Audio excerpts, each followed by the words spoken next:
I'd like to call the meeting for the Select Board meeting and public hearing on Wednesday, May 7th, 2025 at 7 p.m. to order.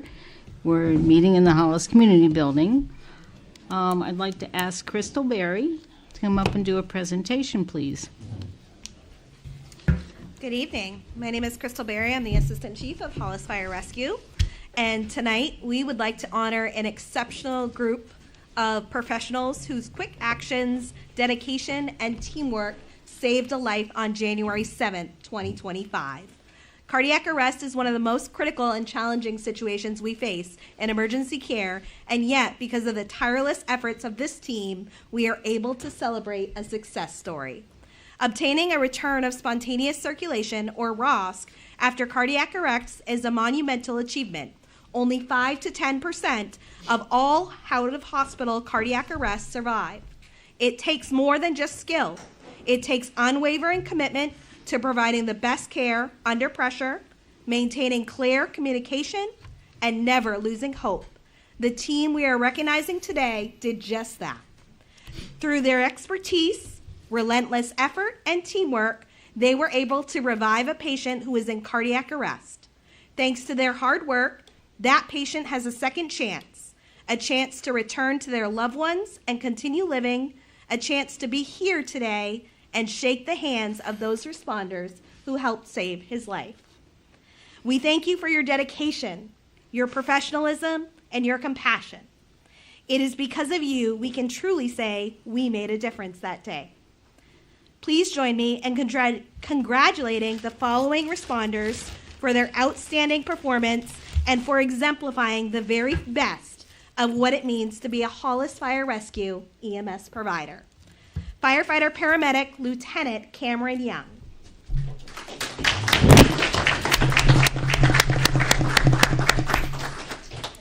Firefighter Paramedic Lieutenant Dawson Libby.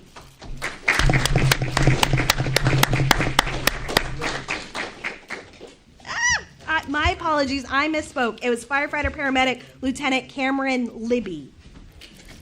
Paramedic Firefighter Captain Jerome Sr., who could not be with us this evening. Firefighter EMT Advanced Nick Hegarty, who could not be with us this evening. Firefighter EMT Seth Bougie.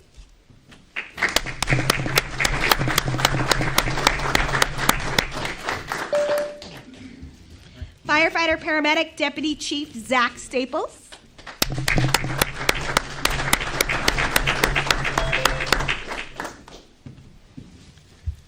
Firefighter EMT Advanced Emma Byers, who could not be with us this evening. Firefighter EMT Paige Quilty.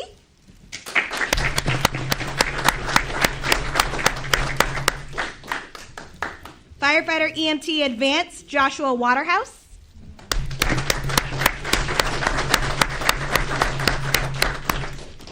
Firefighter EMT Advanced Micah Cormier.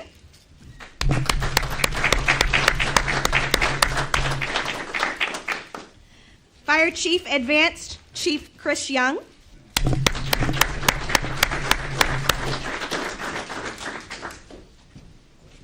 And we also have a special challenge coin for the patient's wife, Martha, who helped the team both prior to our arrival and after we got here. Your turn. My turn to say a few words. You know, I've been in medicine a very long time, and I was very pleased, and you people should be very proud of the rescue team. They did a fantastic job, and I'm one that can be critical, so you'll know where that comes from, deep in my heart. So thank you all.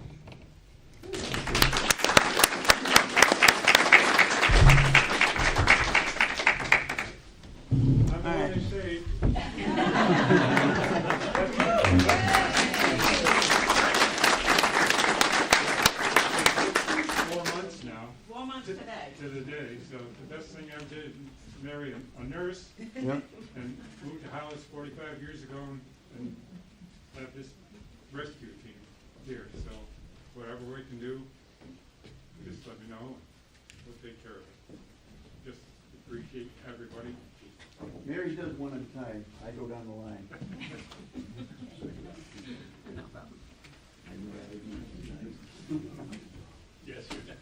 know. Thank you. The ride was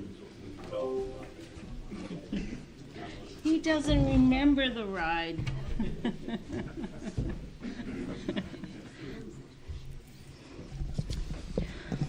Thank you, everybody.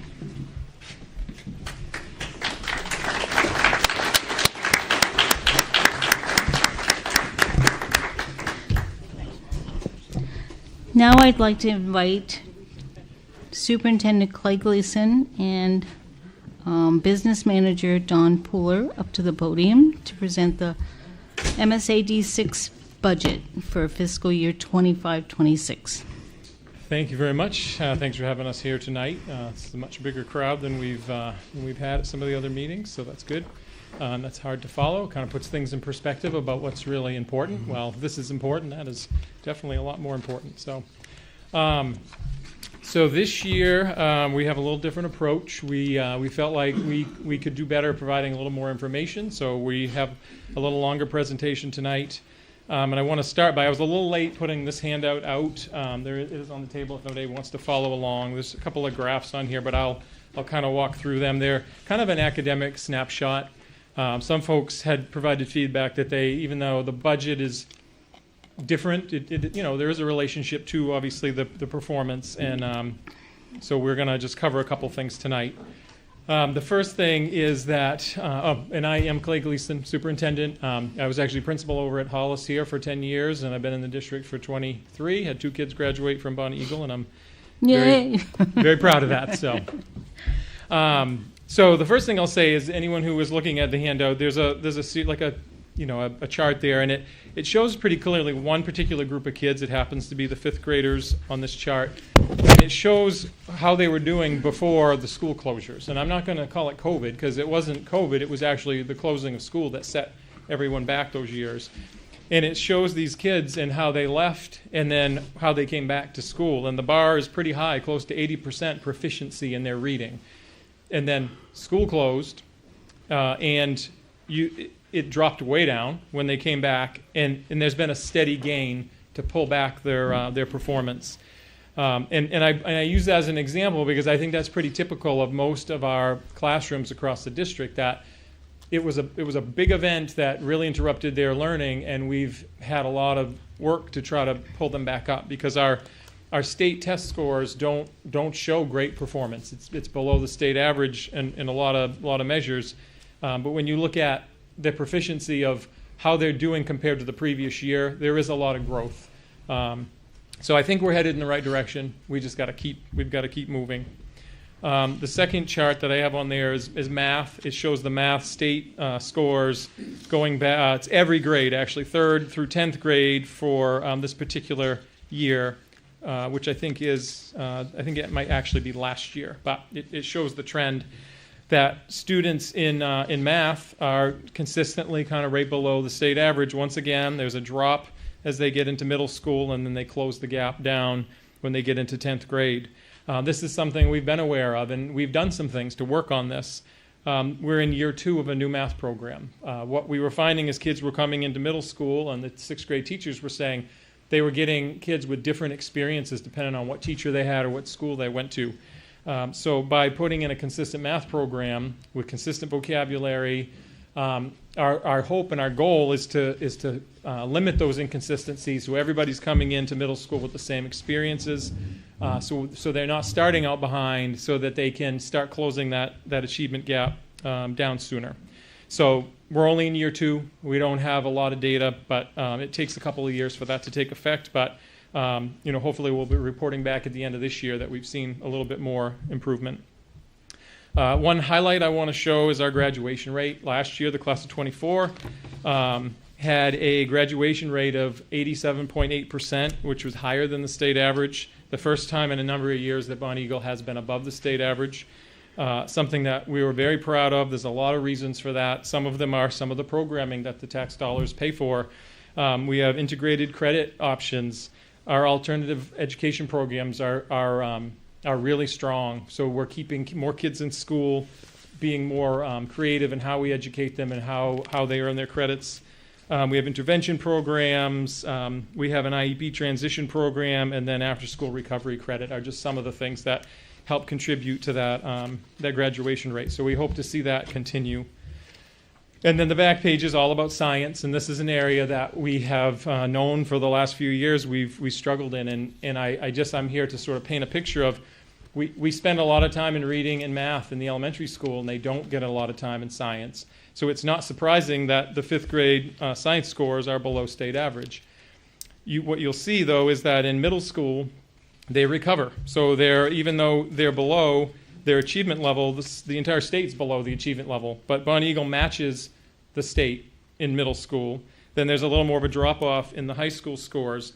And we've also analyzed this to see what we could do about it. And there's a couple things, but in the high school, one of the things we realized is that our program, we had trimesters, a trimester schedule, and what was happening is kids were not getting the content in by the time they took the test. So they weren't having the material to be able to do better on the measure. So the high school has switched to a semester schedule, and the science classes are mostly, the core science classes are year-long classes, which will now expose kids to more content, which we think will translate to better performance. We never really felt like it was they weren't being taught the right stuff. It was just the timing of when they were being taught. Another thing that we're looking at is how we can get more science into the elementary school.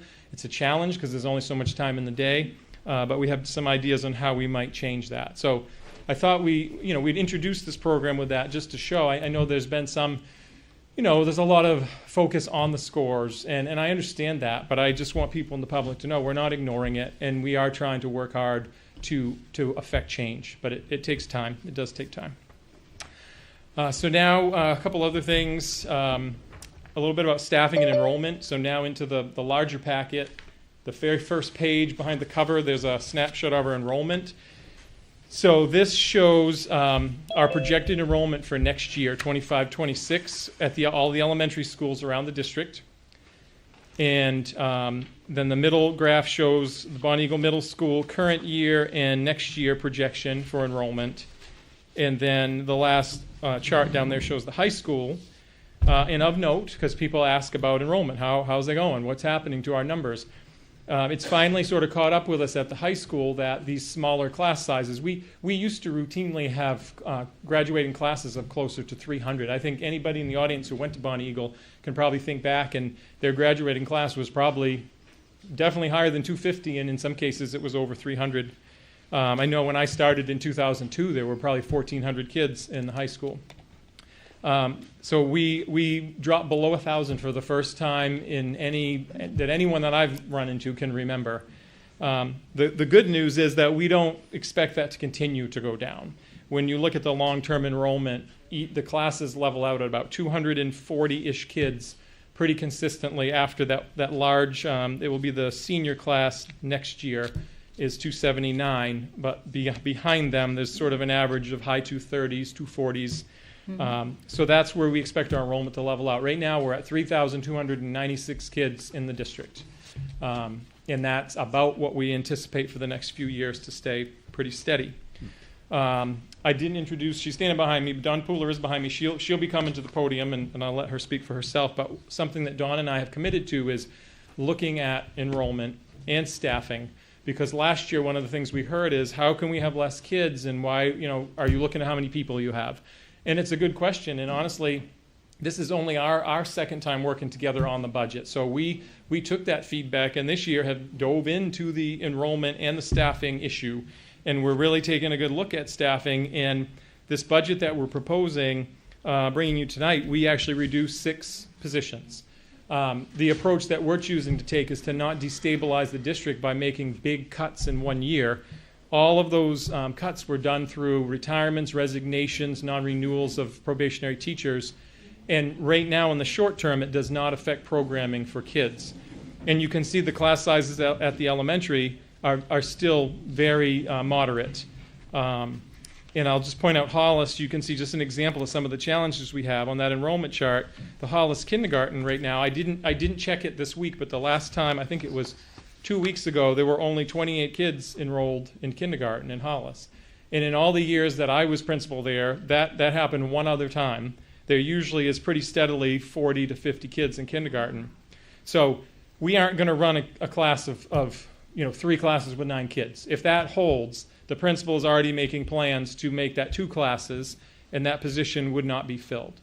Because that fits with the position that we're trying to take, is before we fill any position, we are taking a look at whether we really need it and if there's another way to provide that service. So that will stay in the budget, but we might not hire somebody for that position because there have been some resignations and we have an opening to work with. So no one has to lose their job, and we can be responsible about filling those positions. If you take that one outlier out, it's pretty evenly distributed around the district, and I think the district-wide average is right around like 16.5 when you average those all out. So that's something we're watching.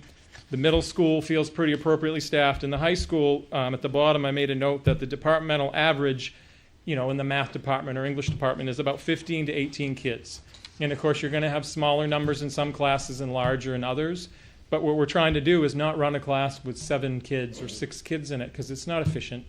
The schedule change, we had to give a year of that semester schedule to play out before we could see how the seats were filling. And it's something I've asked the high school team to continue to look at. Can we efficiencies in those departments, and as people retire or resign, do we need to always fill them? So there are 3 positions coming out of the elementary population and 3 coming out of the high school in this next school year, and in this budget we're proposing. All right, so I think, another thing I wanted to mention just as we get into this, a theme you're going to hear is we understand, like through budget advisory and just hearing input from at the community meetings, that people are concerned that we are raising more tax dollars from taxpayers while we have capital reserve and fund balance accounts.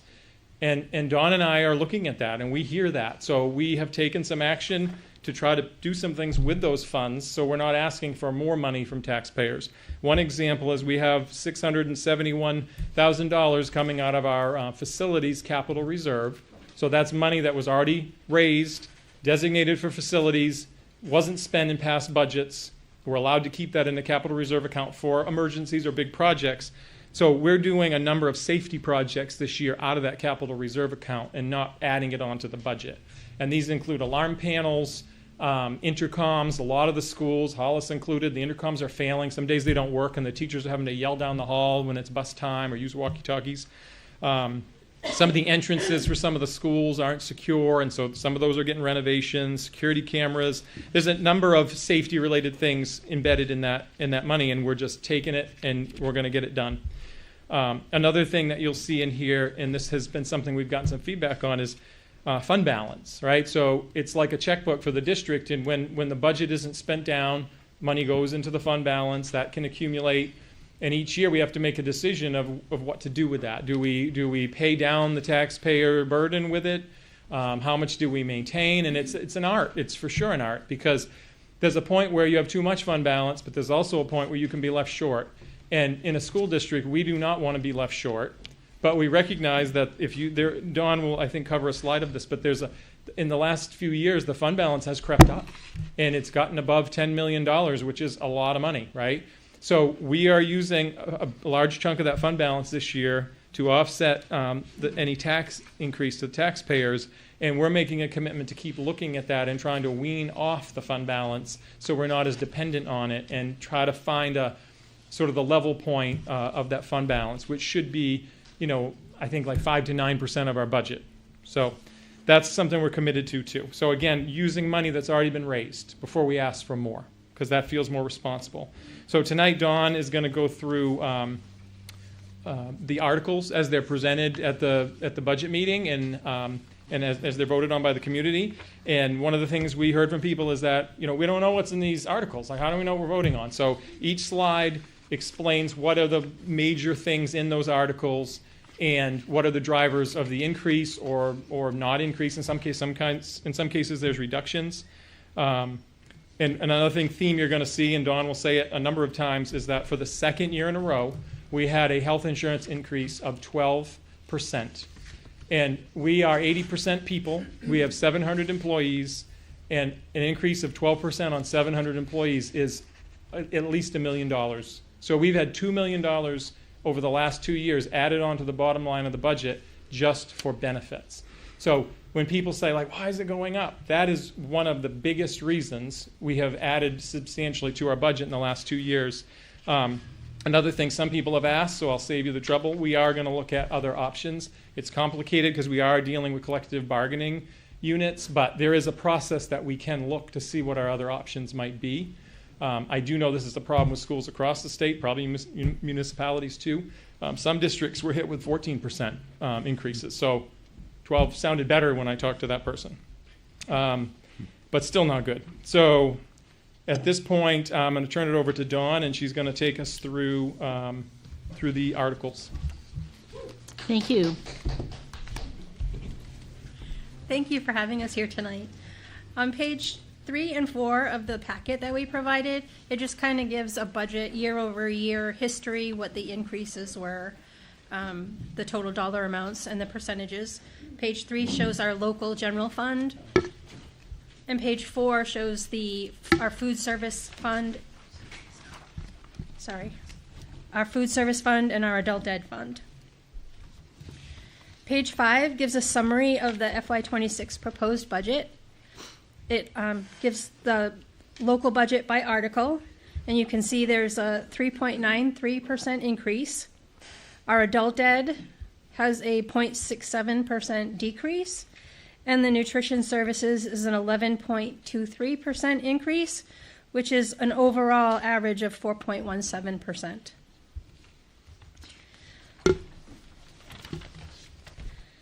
On page 6 of the packet, it shows the total proposed budget and then all of the revenues that we're anticipating, which leads to the assessments that we have to assess to the towns. That comes out to an average of 3.77%.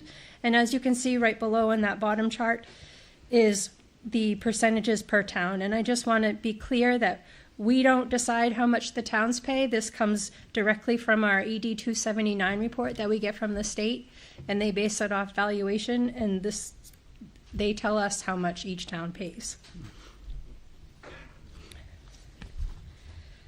Now I'll get into the individual articles.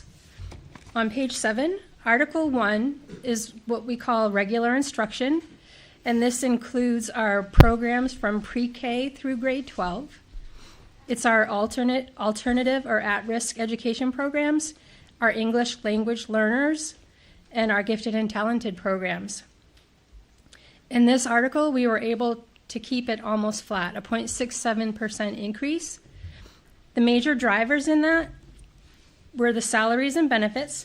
The contracted average salary increase for the people that are paid from Article 1 was 4.3%. We cut 6 instructional positions, and our health insurance was a 12.7% increase. For the non-labor side, there was a reduction of $213,000. We cut our contingency amount. We had $300,000 in there. We cut it down to $150,000. And we have a technology lease. You'll find that what we tried to do was move things where they belonged. We had a technology lease that was not related to the one-to-one devices that we have for all the students, so it didn't belong in Article 1, and we moved that $65,000 to Article 5. Article 2 is our special education programs. This includes the administration for special ed, our resource rooms, our self-contained rooms, our homebound and hospital tutoring, and special ed services, which include social work, health, psychology, psychiatry, speech and audiology, occupational therapy, and physical therapy. The percentage increase for Article 2 is 7.55%. The big drivers here included salaries and benefits of $765,000. The contracted average salary increase for people paid out of Article 2 was 6.56%, and that big health insurance increase of 12.7%. Non-labor was increased $142,000, and this included adding money for outside tuition. Our staff travel, a lot of our special ed staff they go from school to school, and we have to pay them mileage. So we added $20,000 for that, and we added contingency of $100,000, And this is because in some cases, if we ever have to do an out-of-district placement, it can be very, very costly. So we technically moved $100,000 from Article 1 to Article 2 to put the contingency where it needed to be.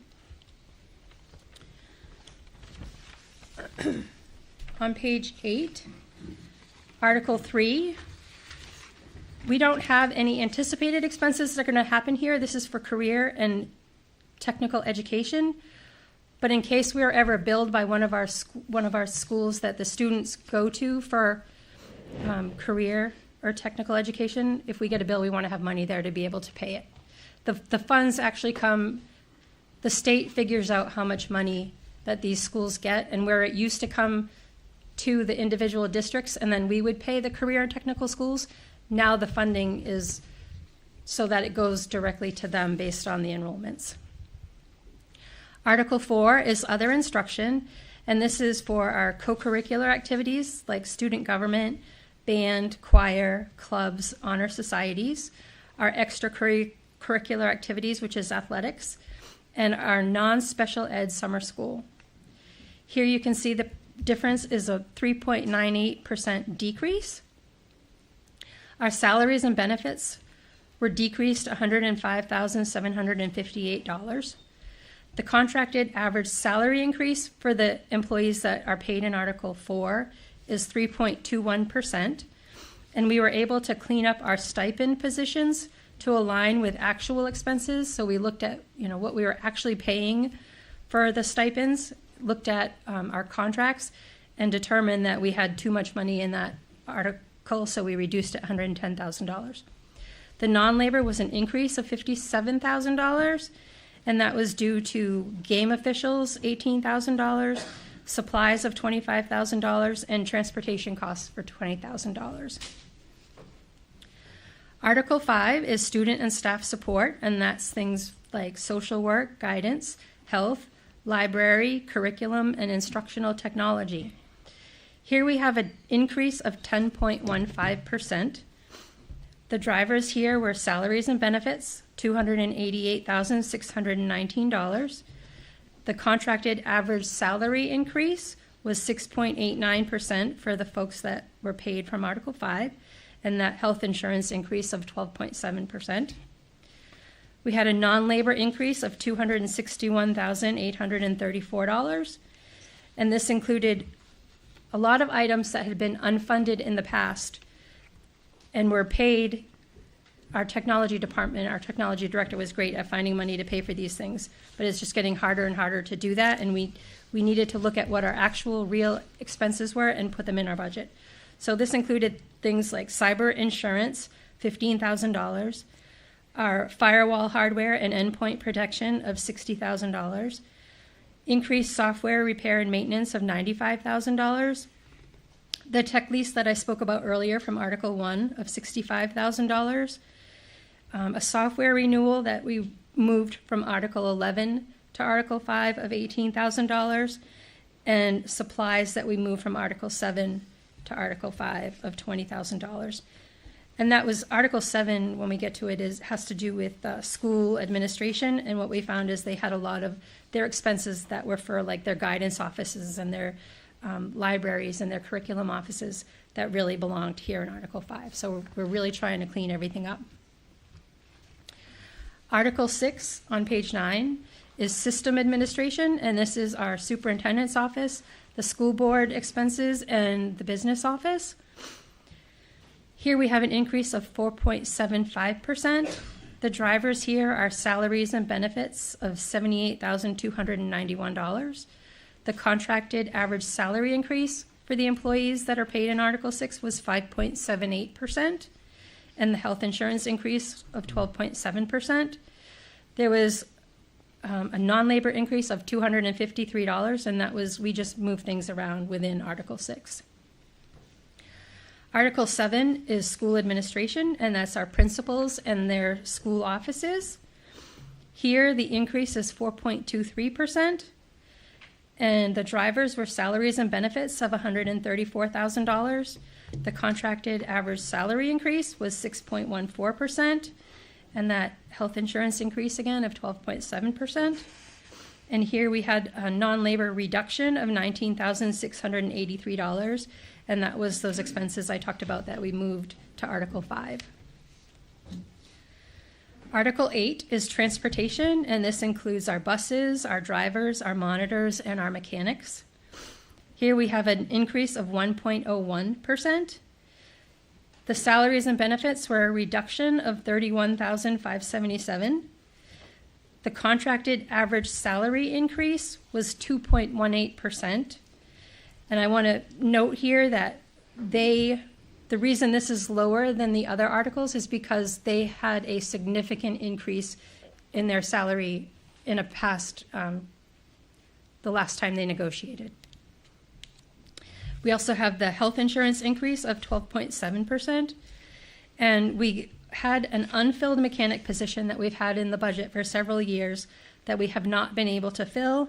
And looking at the industry standards and how many mechanics we have for the number of buses we have, we decided we can take that $104,000 out of there and they'll be fine. They'll be able to do what they need to do with our buses.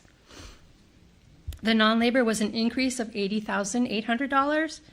This was for purchased professional services of $15,000 and transportation software of $65,000. Now, for many years, the state had been paying for our transportation software, and they're no longer doing that. So we had to come up with the money to do it. It's going to cost us $65,000, but I think the parents are going to be very happy with it. We're going to have the company is called Busright, and they're going to be doing a presentation at our school board meeting on June 2nd. But there are apps for the families where they'll be able to track their kids and, where are they, where's the bus. So it'll be very helpful for everybody. Article 9 is facilities and maintenance, and this is all our buildings, grounds, equipment, security, and safety. Here we have an increase of 10.93%. The drivers here were salaries and benefits of $173,000. The contracted average salary increase was 4.22%, and the health insurance increase of 12.7%. Non-labor increase of $721,750. And what made this up was purchased professional services of $90,000, purchased property services, repairs to buildings, grounds, and vehicles of $155,000. And these are things that we cannot do in-house. We also have an EEI, what we're calling the EEI project in this budget, of $210,000. And this is to renovate Jack Memorial, the boiler and the HVAC, and the system is just failing. We have to do something with the building, and Jack Memorial is the hub of our technology for the district. So we're going to be keeping that building in any plans that we have going forward. So we need to do the renovations to fix it. And this amount, the total cost is about $2.8 million, but we're doing a 20-year lease to cover that. So this is an annual payment. Supplies for grounds, $138,000. Custodial supplies, $85,000. Maintenance supplies, $30,000. Energy costs, $41,000. Equipment, $30,000. Leased equipment, $21,000. And we had a contingency in there of $375,000. We're reducing it to $300,000, so there's a decrease of $75,000. And we feel with the amount of money in our facilities capital reserve account, we're comfortable moving this number down. Article 10 is debt service, and this is for capital construction bonds. It is a decrease of 12.92%, and that is all non-labor, $213,000. And it is purely due to the interest expense being decreased due to principal payments and bond refinancing. This is for Buxton Center Elementary School. Article 11 is all other expenses, so non-instructional services and community service operations. We had $18,000 in there for the current year. We're bringing that down to zero because that $18,000 fits better in Article 5, so it has been moved. On page 11, it talks about adult education. And this is our adult transitions, literacy, workforce training, high school completion, and our adult ed enrichment fund. There's a decrease here of 0.67%, and the drivers were salaries and benefits. There was a reduction of $12,266. The average salary increase for the people that are paid through the adult ed fund was 6.97%. The health insurance increase of 12.7%. There were 2 positions in the adult ed budget that we decided to cut. One was a workforce coordinator, and the other was a part-time evening clerical position. And after speaking with our adult ed director, she felt that she could manage with the staffing that she had. So we cut those from the budget. And on the enrichment side, looking at our actual expenses, we had to increase that $7,000 to match what our real actual expenses were. The non-labor was an increase of $9,651, and that was for iPads and supplies of $6,300 and some textbooks for the CNA class and English language learning of $3,400. Nutritional services, and we serve all of the students breakfast and lunch, if they so choose to eat.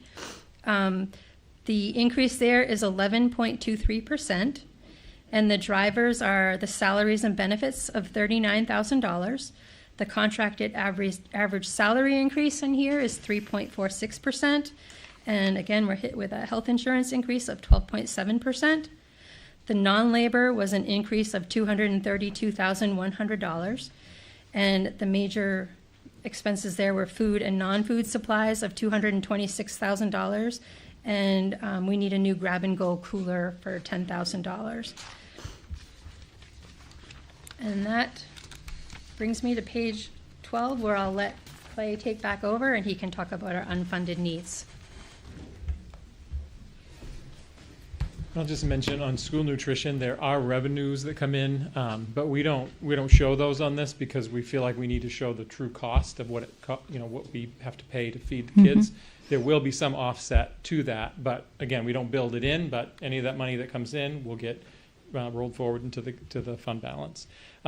There's a short list. These are not all the things that we didn't include in this budget, but this is a highlight. I had proposed a school resource officer. I'll maintain that I think it would be a good idea. I know there are feelings about school resource officers, but at this point, the idea of adding anything additional to the budget was just not palatable for the school board, so that was removed. There's a couple of positions here that were recommended, but we're going to try to do without additional occupational therapy services, additional speech services, a half-time social worker. We do have 14 and a half social workers in the district. This would make it 15, but it just wasn't the time. The track, it's expensive to resurface a track. It's more expensive to replace a track. We're going to put it off for one more year because it just feels like a big hit and it would bring the budget up, but it's something we're going to have to deal with soon. Bleacher modifications, ADA accommodations. Right now, anyone going to a football game, if they need accessibility, they have to sit on the visitor's side. There's no accessible seating on the home side. Irrigation upgrades, our new facilities director has done an audit and is just troubled that a lot of our fields are half sprinkled, or there are places where they're not sprinkled at all, and it just adds to the upkeep, but it just wasn't the time. Parking lot maintenance, it's always something you have to chase and keep up with, and we need to try to designate money, but we're leaving that out of this budget. Playgrounds.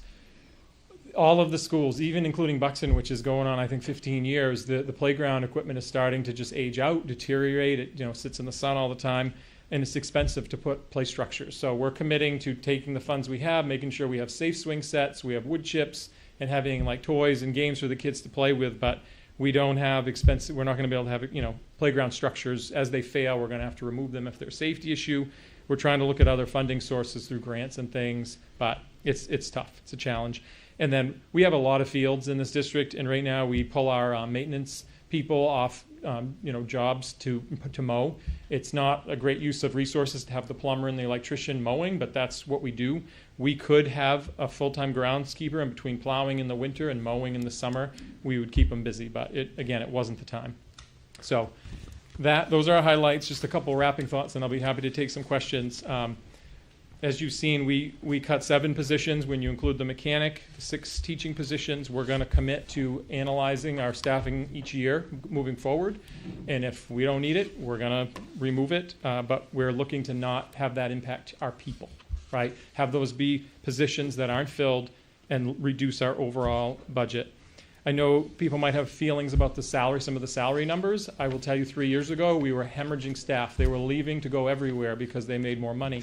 The board committed to increasing salary, nowhere near the top of the York and Cumberland County range, but it made us more competitive, and it has stopped the bleeding. We no longer have to cancel bus runs because we don't have enough bus drivers, or we have good teachers applying to be in Bonnie Eagle because we're competitive. So to me, it's an expense that's necessary to keep, give our kids the best education. Dawn mentioned Article 1, which is 1/3 of our budget. We brought in almost flat funded. That's the one we have the most control over, because people say, well, how come you can't bring in a flat funded budget? We're trying. So that article is almost flat funded. Some of the largest increases, special ed.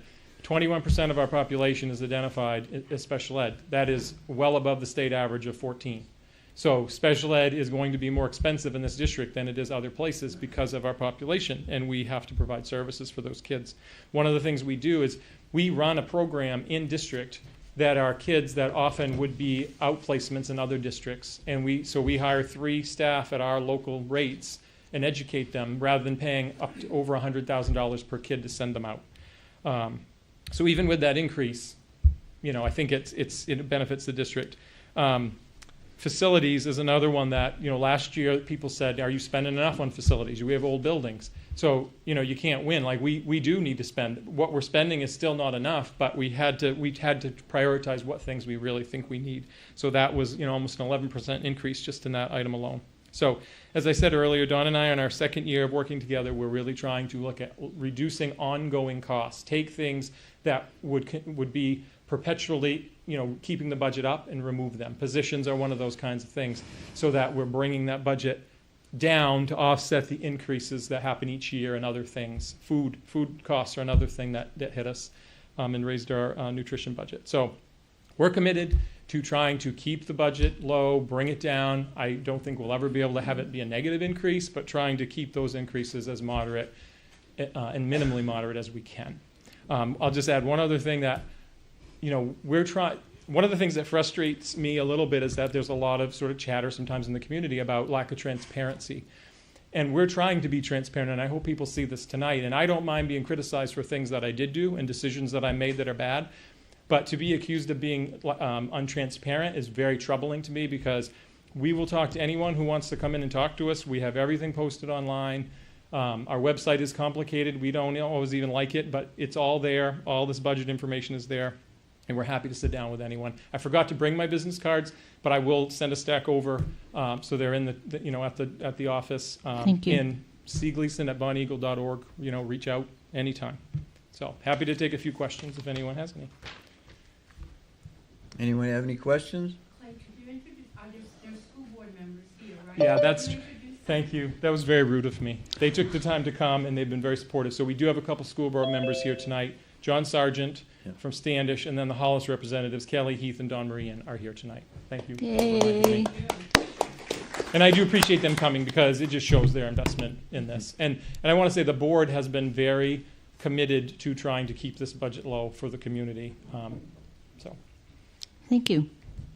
Anybody else with questions? Anybody on Zoom, Bennett? Don't forget May 15th. 15th is the meeting, and this is the same presentation. We don't want to bore you. Don't let that keep you away, though, because we do need people to participate and vote that night, because each article has to be voted on. And then the ballots at your local polling places on the 10th is when it's a yes or no, basically, on the budget. So please participate. Let your voice be heard.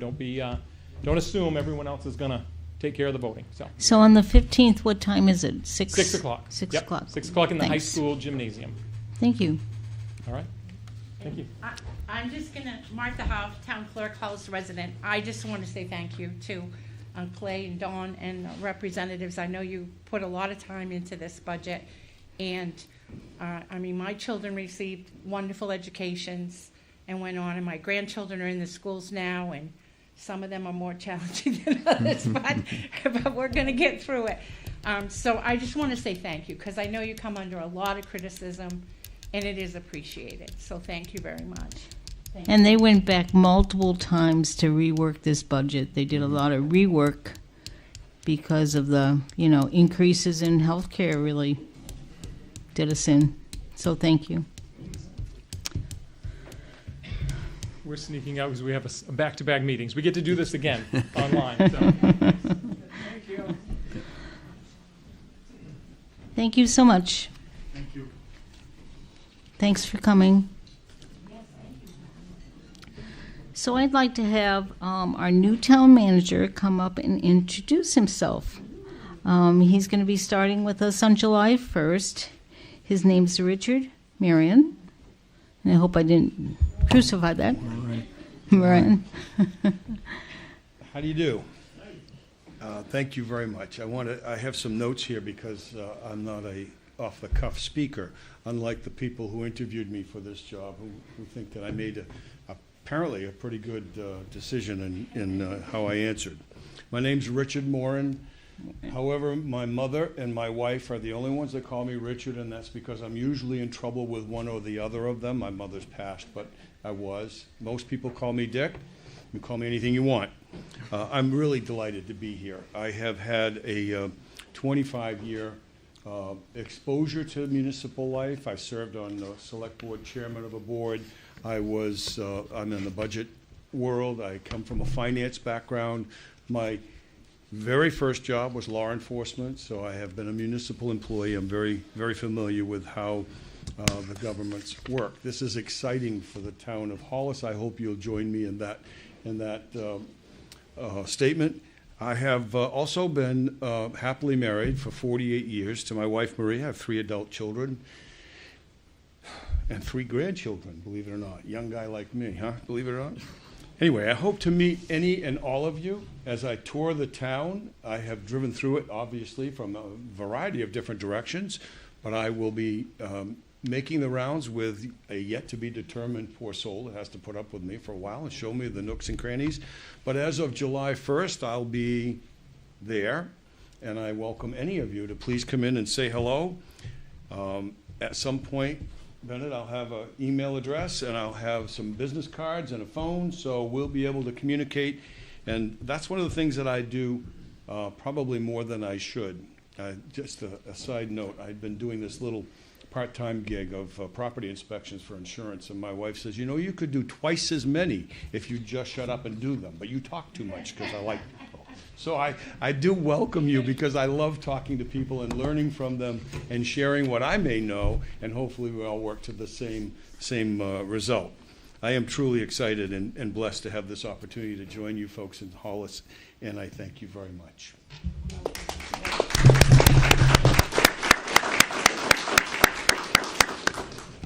And then we're going to go off the agenda for just a quick minute. I was wondering if Martha Huff could come up and just introduce or talk about who's running for what. Oh, well, I didn't bring that with me. I did. Thank you.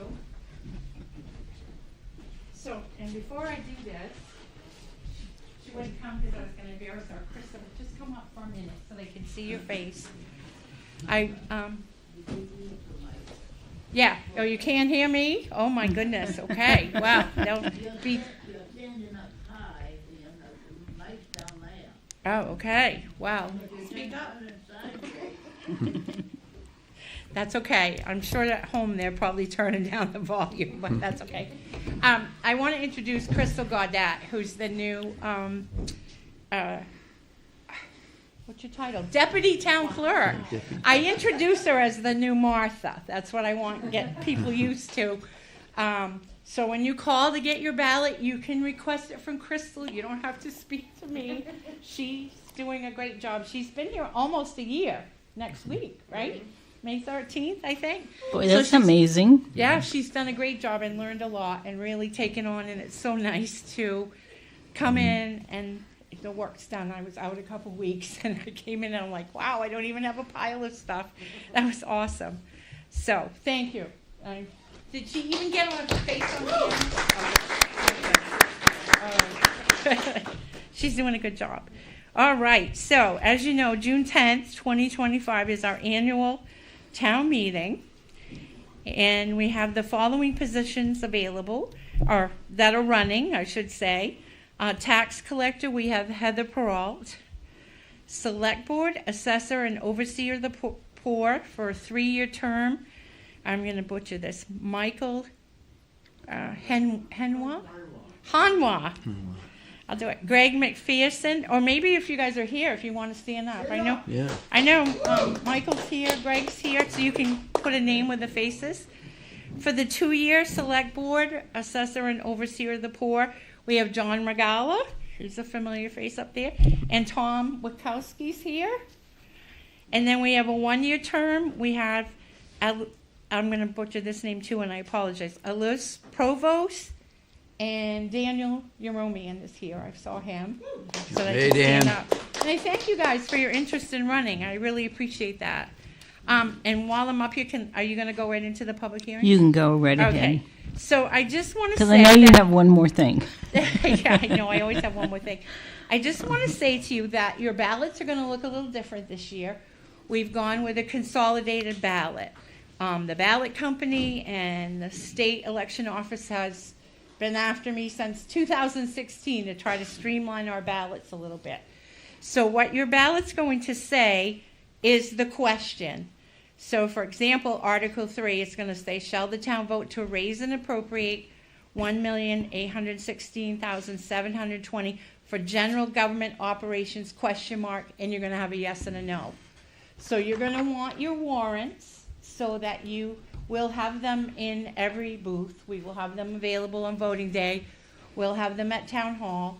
It's online already, thanks to Bennett, who does a great job. I do want to say you will probably not be able to look at it on your cell phone. You're probably going to need to have a computer to open up all the attachments and that kind of thing. But it's cut us down to 3 ballots for the town instead of 6. And then we'll have 3 double-sided ballots for the town and the school budget validation referendum and the school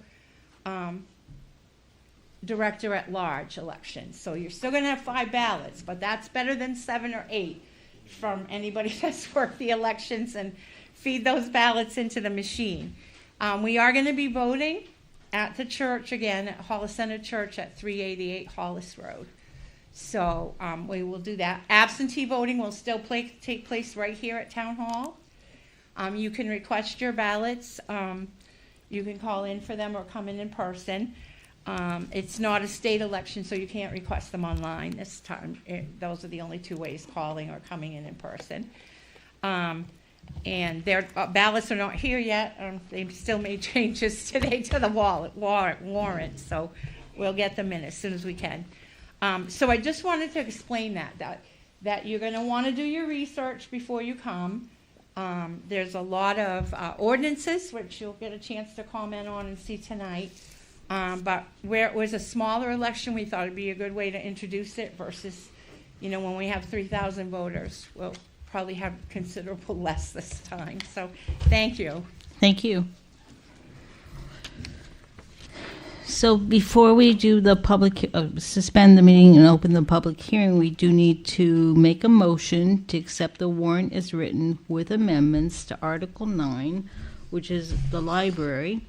Article 9 is the non-municipal request, and when Martha was reviewing the warrant, she noticed that we hadn't put the Hollis Center Public Library money in, so that increased that article to $80,000 because Hollis Center Public Library was $40,000. And then we have Article 31, which is about the tax collector. And it reads that to see if the town will vote to set the annual salary of the tax collector for the fiscal year beginning on July 1st, 2025, and ending on June 30th, 2026, to a sum not to exceed $37,700, reflecting a regular hourly wage of $25 per hour. So I make a motion that we accept the warrant as written with the amendments. Second. All those in favor? Aye. Okay, so now I need a motion to suspend the meeting and open the public hearing. Make a motion to suspend the meeting and go to a public hearing. I second that motion to suspend the meeting and open the public hearing for all secret ballot articles, proposed ordinances, and ordinance changes for June 10th, 2025 annual town meeting. All those in favor? Aye. Aye. So you all have copies of the warrant. I'm just going to go through it as quick as we can, but if you have any questions, we'll stop for questions. So it's a warrant for the annual town meeting for fiscal year 2025 to 2026. And it has the usual greetings that we're going to be meeting, as Martha said, at the Hollis Center Church, 388 Hollis Road, on Tuesday, the 10th day of June, at 6:45 a.m. in the forenoon to act on Article 1 and by secret ballot on Articles 2 through 31 as set out below. The polling hours to be from 7 o'clock in the forenoon until 8 o'clock in the evening. Article 1 is the usual to elect by written ballot a moderator to preside at said town meeting. Article 2 is to elect the necessary town officials, and you were introduced to the different town officials that we're voting on. Article 3, shall the town vote to raise and appropriate $1,816,720 for general government operations. And so I'm going to give you a moment to review Article 3. Does anybody have any questions on Article 3? I'll make a comment as the town clerk if you want to see Sure. that, which is line 104. You can see there's quite an increase, and that's because we've hired a person to work in the office. So before I paid 1/3 of the clerk, I didn't, you did. 1/3 of the deputy came from the town clerk's office. Now we're paying a full-time deputy too. So that's why that jumped quite a bit. If you look at it compared to the other offices, you'll say, wow, she's getting paid a lot. And that's not my pay, that's to run the whole office, okay? To what we call full-time employees and all the expenses that go with it, so. I just So wanted that to- was an increase. Thank you, Martha. Yeah. And the other one is up in 100, administration went up 19,492, and that's an increase in wages by having a town manager and the increase in administrative assistant wages. So, and then we also in that article increased the audit costs from by $9,000 from $11,000 to $20,000 because our audit for the town is more expensive now, and we just got the bill, and it's going to increase by that much. And I think most of the rest of them are between $10,000 and $3,400 and stuff. There's not a lot of big increases other than that. Any questions on any of those, though?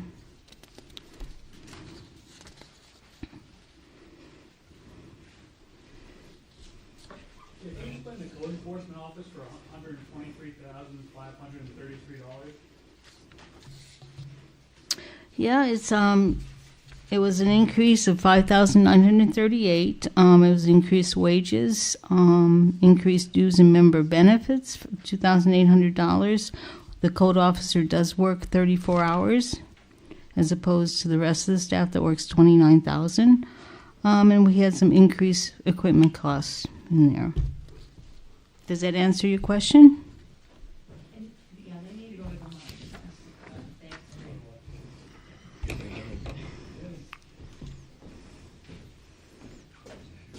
Greg McPherson, resident, Town of Hollis. Mm-hmm. Just looking at this $123,000 that we're going to spend on a code enforcement officer, Mm-hmm. and your justification doesn't match up. We have two people in the town's in the clerk office for $84,000. Right. So But the code enforcement officer gets Work- paid a little bit more than then The other two people people. combined. Mm-hmm. Yes. So he makes double than what one town clerk makes. No, he doesn't make double, but he does make more of a salary because of his Right, so education. there's two of them, and the clerk budget is $84,000. Mm-hmm. There's one of him, and it's $123,000. Mm-hmm. So can you explain that, like $50,000? Where's that $50,000? Where's that money? What's it for? Well, it's for his salary. He gets more of a salary than the rest of them because of his education background and his responsibilities. But you're not, you're saying that he's not making 84,000, which is what the town clerk is. Right, Their budget's 84,000 for 2 people. right. And you're telling me he doesn't make double what one town clerk makes. No, he doesn't. So he makes less than 84,000. Mm-hmm. So what are we spending between 84,000 and 123,000? What's in that budget, please? You should mention the revenues that come in from code. Exactly. Right. A lot of revenue there that comes So the in. budget's even, So so is the budget higher than 123 and you're offsetting it by all I'm gonna say revenue? is what Mary said. His salary is He works more, 34 and he hours. works His more salary hours. is more than not any 29. other. He works 34. You Yeah. guys are avoiding the question. Where, if his salary is 100,000, what's that 23? Bennett, If the can you sal- do me a favor and go over and get the red book out of the office? If the salary is Thanks. 85,000, where's the other money going? Can we just defer the question until she can get the budget book? Sounds great, thank you. Thank you. Yeah. Doesn't he have an assistant also? Assistant, he has a admin assistant, yeah. Yeah. But the Tammy. assistant is part of this number. Mm-hmm, yeah. Right. It's 2 people. Right. Yeah. Tammy's in there. But we're gonna get the budget book so we can look at specifics. Because I don't have them all written down. Yeah, and I'm not, I don't know if it's my place, but you also have to look that, if you go to the revenues, that the code office brings in an estimated $120,000 worth of Yeah, revenues, where yeah. the clerk's office doesn't bring in Yeah. anything near to that. So there is an offset there, Mhm. so. But if I have his budgets, I can explain that. Anything else on that one? We'll move forward until Bennett can bring the red book back. Article 4, shall the town vote to raise and appropriate $37,300 for committees and boards? And planning board estimated is $30,800 for this coming year, and it was $18,300 for last year. And that's to pay for Southern Maine Planning to advise them on applications and their zoning and their ordinances. Any question on Article 4?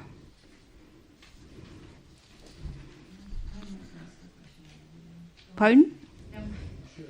Did somebody want it? No, I was gonna ask the comprehensive plan, so where are we in that, and what does that cover? Is that secretarial, or is it The to comprehensive plan. finalize it, or? We're in the process of reviewing it for finalization. Southern Maine Planning and Development is finishing up the chapters with our input. And then we're going to start having public hearings on each chapter. All right, so the bulk of that's gonna go to Southern Maine Regional Planning, it sounds The like? 2000? Yeah, Yeah. okay. Yeah. Just curious, thank Yeah. you. You're welcome. Article 5, shall the town vote to raise and appropriate $507,463 for the Recreation Department and Sports Complex?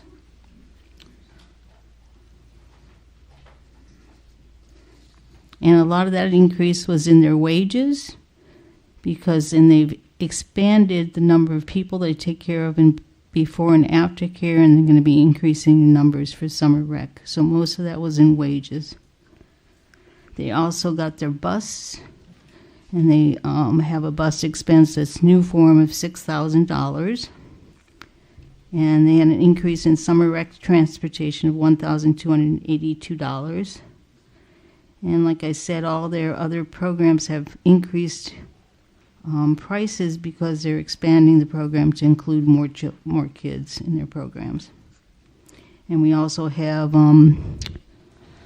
the director of Parks and Rec, and we have an assistant director, and then a director of child care. So Yeah, and I'm sorry for my additional comments, but Mhm. as a grandparent that has grandchildren that go there, this program, not that they ever did bad, but it has improved so much. You, as a parent, you just can't believe it when you come in.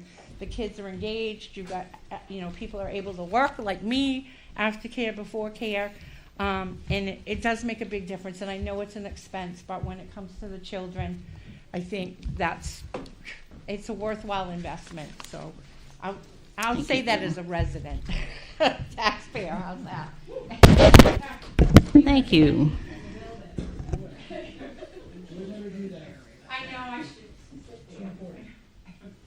And Chip was good enough to get his license for the bus, so we don't have to worry about getting a bus driver. So, yay, Chip. Yep. Jack, you just have to speak up a little bit. Move your microphone closer. So on the code enforcement, their wages are a total of $106,333, which includes a code enforcement officer, a deputy code enforcement officer, and their admin assistant. The admin assistant in code also does some assessing for us.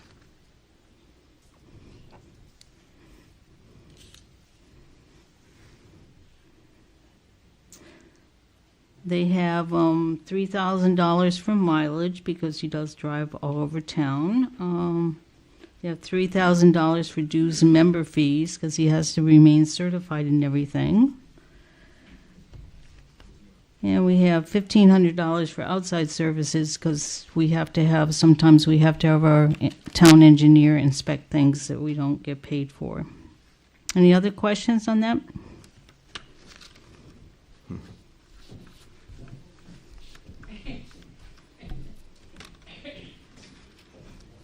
No, that is acceptable. I appreciate you taking the time to go through that. You're welcome. It was very unclear why the budget was so much higher than.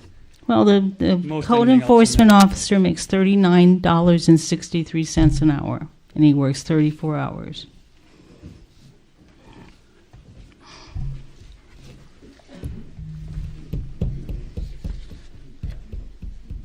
Are you okay? Any questions on the rec department? Article 6, shall the town vote to raise and appropriate $1,510,902 for public works. This includes snow and sanding, which went down from $668 to $597,000. Highway remained the same at $129,100. Paving is studied at $205,000. We do have an additional charge for the road commissioner of $87,802 because he lost the snow plowing contract. We're going to have to pay him during the winter months, and we're going to have to pay him a salary. Solid waste disposal went up to $476,000 because of the increased cost of dumping, and for once the McCormick and Sons put in what the real cost is for them. So, Good evening, Greg McPherson, Sure. Town of Resin Hollis. yep. Did I just hear you correctly that because the road commissioner who owns the business that had the snow plowing contract, the town of Hollis, because he did not win that contract, we're now paying him $87,000 Yes, because he due has. to the fact that he does not own the company that won the snowplow contract. That is what you said. That correct? is correct. I just want to make sure everybody understands why. Yeah, we we're have to. paying We him. have to pay him a salary because But he we has to didn't go out when in he the had- winter. I'm sorry, say that again. We have to pay him a salary because he will have to go out during snowstorms and monitor the roads and contact the Was snowplow. that not in his job description prior to this year? It was, but it was taken out of the snow plowing contract. So because, yeah, that's very deceiving. I think that's at best. Well, what's deceiving How's about it it, Greg? deceiving?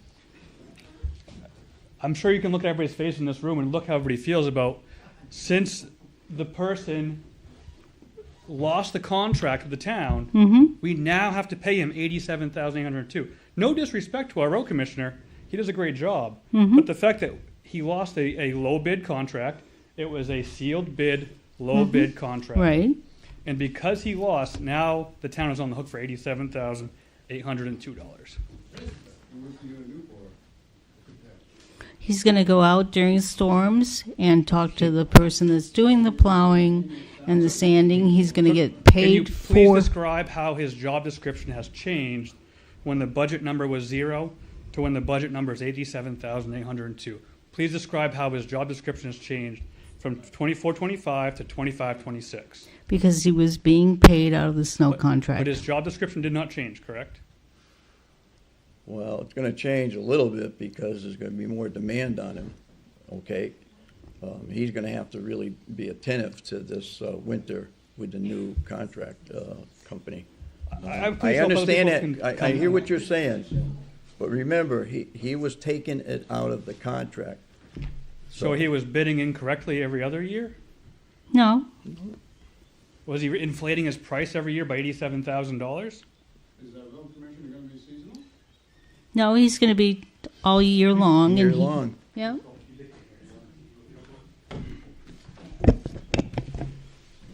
Josh Allen, Hollis resident. Mhm. Is he gonna be seasonal? No, he'll be there all year, and he'll be So paid why a do we keep salary all bringing year. up That it came out of the plowing budget before.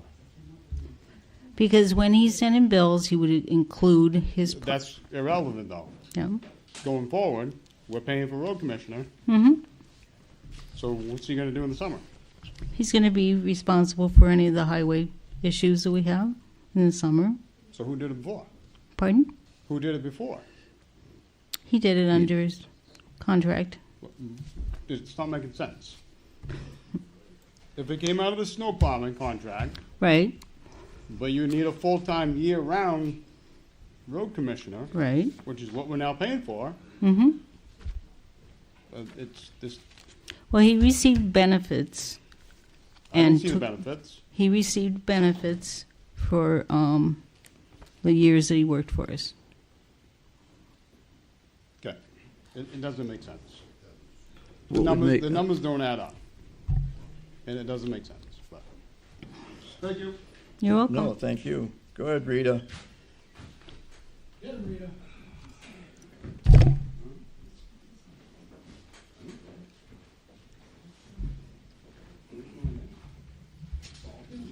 I said I had to come tonight because I'm getting to be an old lady, Yep. and you never know, I might not be here next year. But I said, and this one, really, that number, 87,802 Mm-hmm. for a road commissioner. Mm-hmm. Why? If he's not plowing snow, what's he doing? Doing culverts, dealing with tree issues, cleaning up roads. What do you call when they do the sand roads? Huh? What was that? Physically or just calling those vendors? Physically. No, physically. Yeah. Physically. Yeah. And he physically did that work under our snow and sanding before? This stems way back when, okay, long before me, how this was. When he was the road commissioner, that he was getting benefits, okay? Wasn't drawing a salary. And it's right, he was taking his money out of the snow contract. So if we were to go out, we're probably saving money. Would we get a road commissioner for 87? I don't know.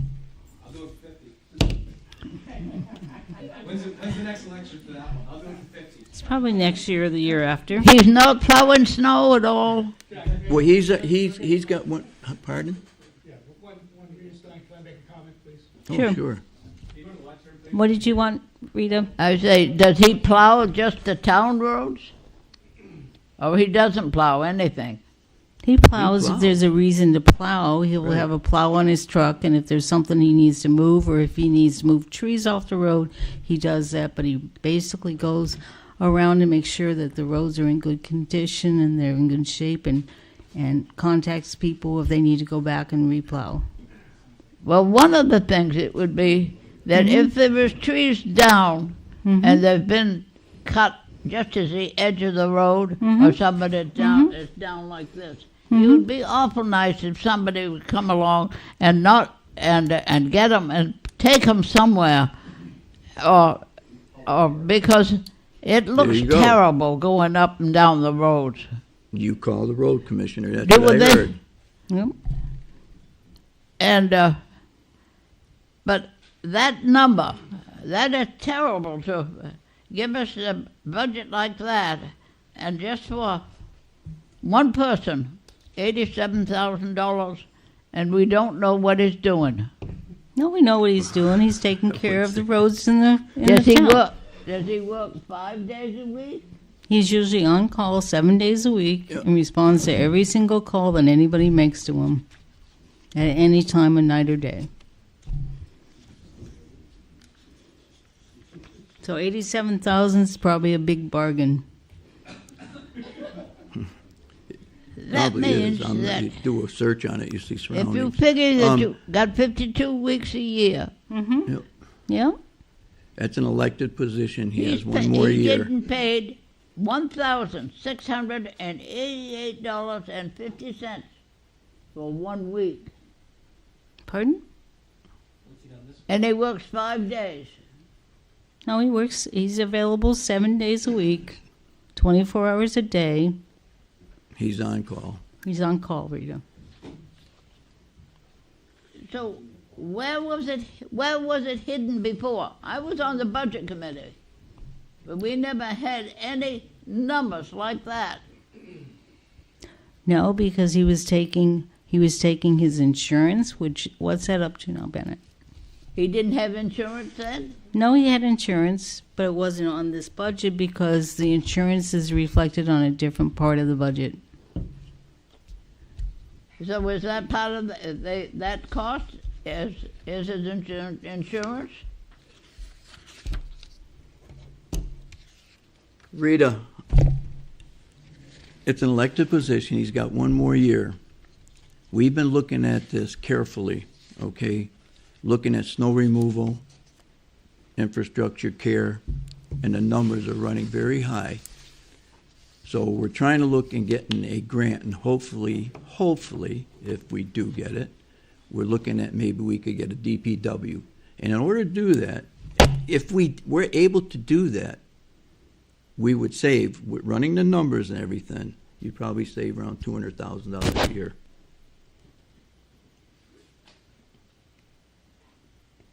Well, I think it could have been quite a lot less than that. But that's pretty high. Does that mean he's going to get paid that every year? No, because he's Does going he have a crew? he's going to submit a timesheet for the time he spends. Right. He'll submit a timesheet to the town. He gets paid so much an hour. Well, you've got this all clumped in once. This means if we vote no on this, we don't get our roads plowed. Not true. No. Because this thing's all clumped all into one. No, you will get your roads plowed. What was that? It kind of looks like that this. Listen, hold it here. Okay, we got comments in the back row. I'd like to hear them. I mean, that's not fair. The roads will get plowed. No, The contract has been awarded. I'm saying that if you taken it, rather than just put this in here, because I was on the budget committee. We Yeah. never had that taken right out. It was always included in something else. Okay. It's either highway, paving, or sanding. So now the road commissioner is going to be And submitting now it, you've broken it out. right? right? The road commissioner is going to be submitting a timesheet, and does that mean that he's going to submit a timesheet for $87,802 for the whole year? We don't know. That was an estimate. So we had money to pay him. Did you have anybody from the highway department come and talk to you? The budget committee or whoever it is? When you made this budget? Yeah, the finance committee was. And they agreed that that was a good idea? And they agreed on that amount of money? Yes, they did.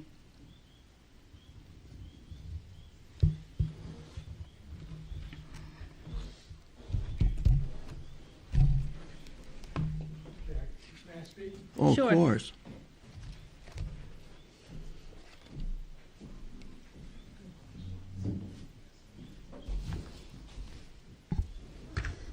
Good evening. My name's Joe Ponzetti. and I am on the Finance Committee. Yes, this was a little difficult to understand, and the reason being is that for the last several years, the road commissioner also had a contract with the town for plowing. So what had happened is that these numbers were in those different categories allocated for, that road commissioner's wage was allocated under sand and snow and sand, highway paving, and the road commissioner was not a line item. Now it is a line item. That's why it looks so big compared to having zero, because it wasn't an item before. Also, I'd like to say that the road commissioner is an elected position. We elect that person.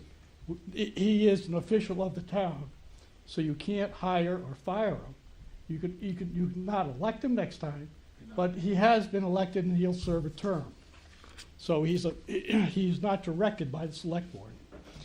And what Jack was saying is that potentially we should be looking at a public works department.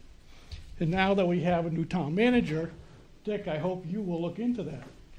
The towns around us all have public works, and they are directed by the town administrator.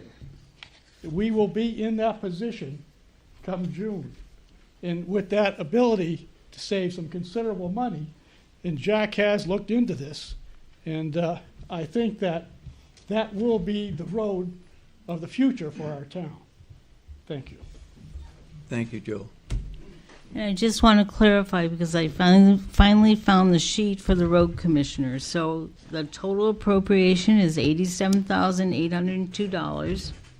Wages are $52,000. Retirement is $5,304. Social Security is $3,978. The 1% for the family medical leave is $520, and the expenses for his truck is $26,000.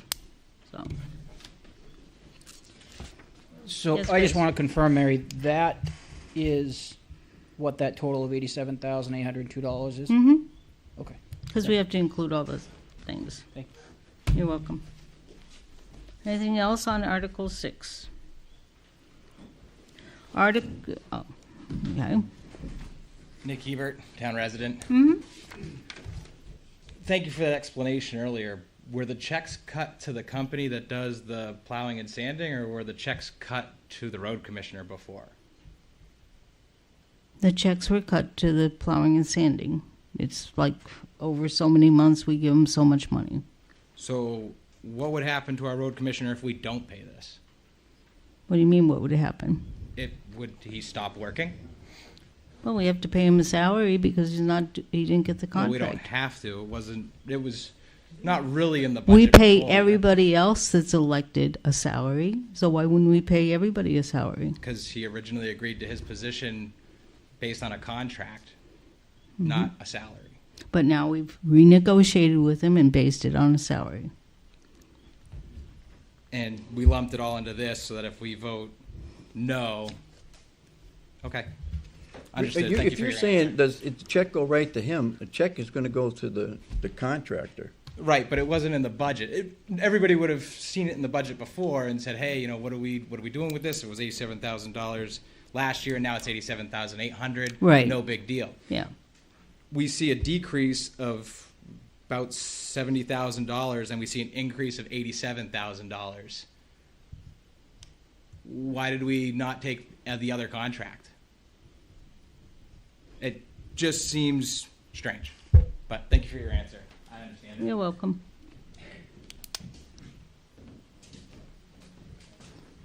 Good evening, Greg McPherson, Yeah. town resident. In the RFP that was sent out in previous years, there was no line item for, there was no description in the RFP, request for proposal, for those not in the construction industry term.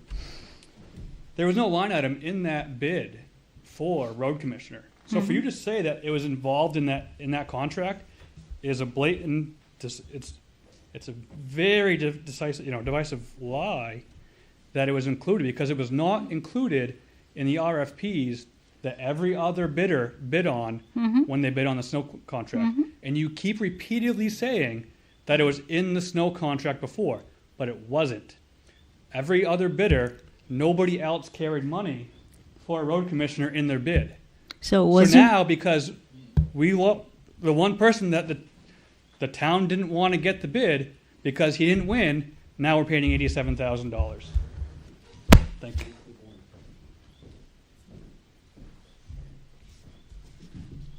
Anybody else?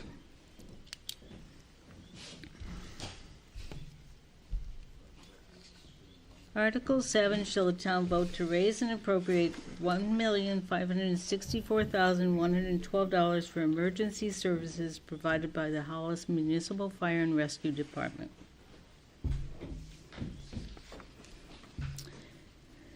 Any questions on the emergency services budget? Can you explain the increase?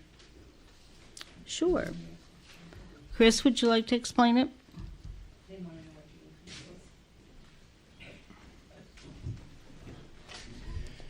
Yeah, the majority of that increase is increase in paying benefits and then maintenance costs for the facilities. It's been on the horizon for years now to build a new public safety building, which hasn't happened, and unfortunately we're at the point where we have to put some substantial maintenance into the buildings that we have. So that was where a substantial increase came from. And then our standard wage increases, which were 3% across the board. But when we're talking about 40,000 hours that we're paying for it, it adds up. So. And the other thing that happened was we have more full-time staff, so we have more benefits, more retirement, more, Yes, including. of course, the insurance costs have gone up this year, and the retirement obviously all goes along with that. We did not add any additional full-time staff this coming year, but obviously the costs have gone up for the benefits for the staff we have. So. And the increase was only $244,131. The total budget was $1,564,112. The Buxton budget for their fire department is $2,460,779. The Waterboro budget is $1,646,568. And the only place that's lower than us is Lyman Dayton, which is $1,242,828. So, And is Lyman paid by multiple towns, or just from?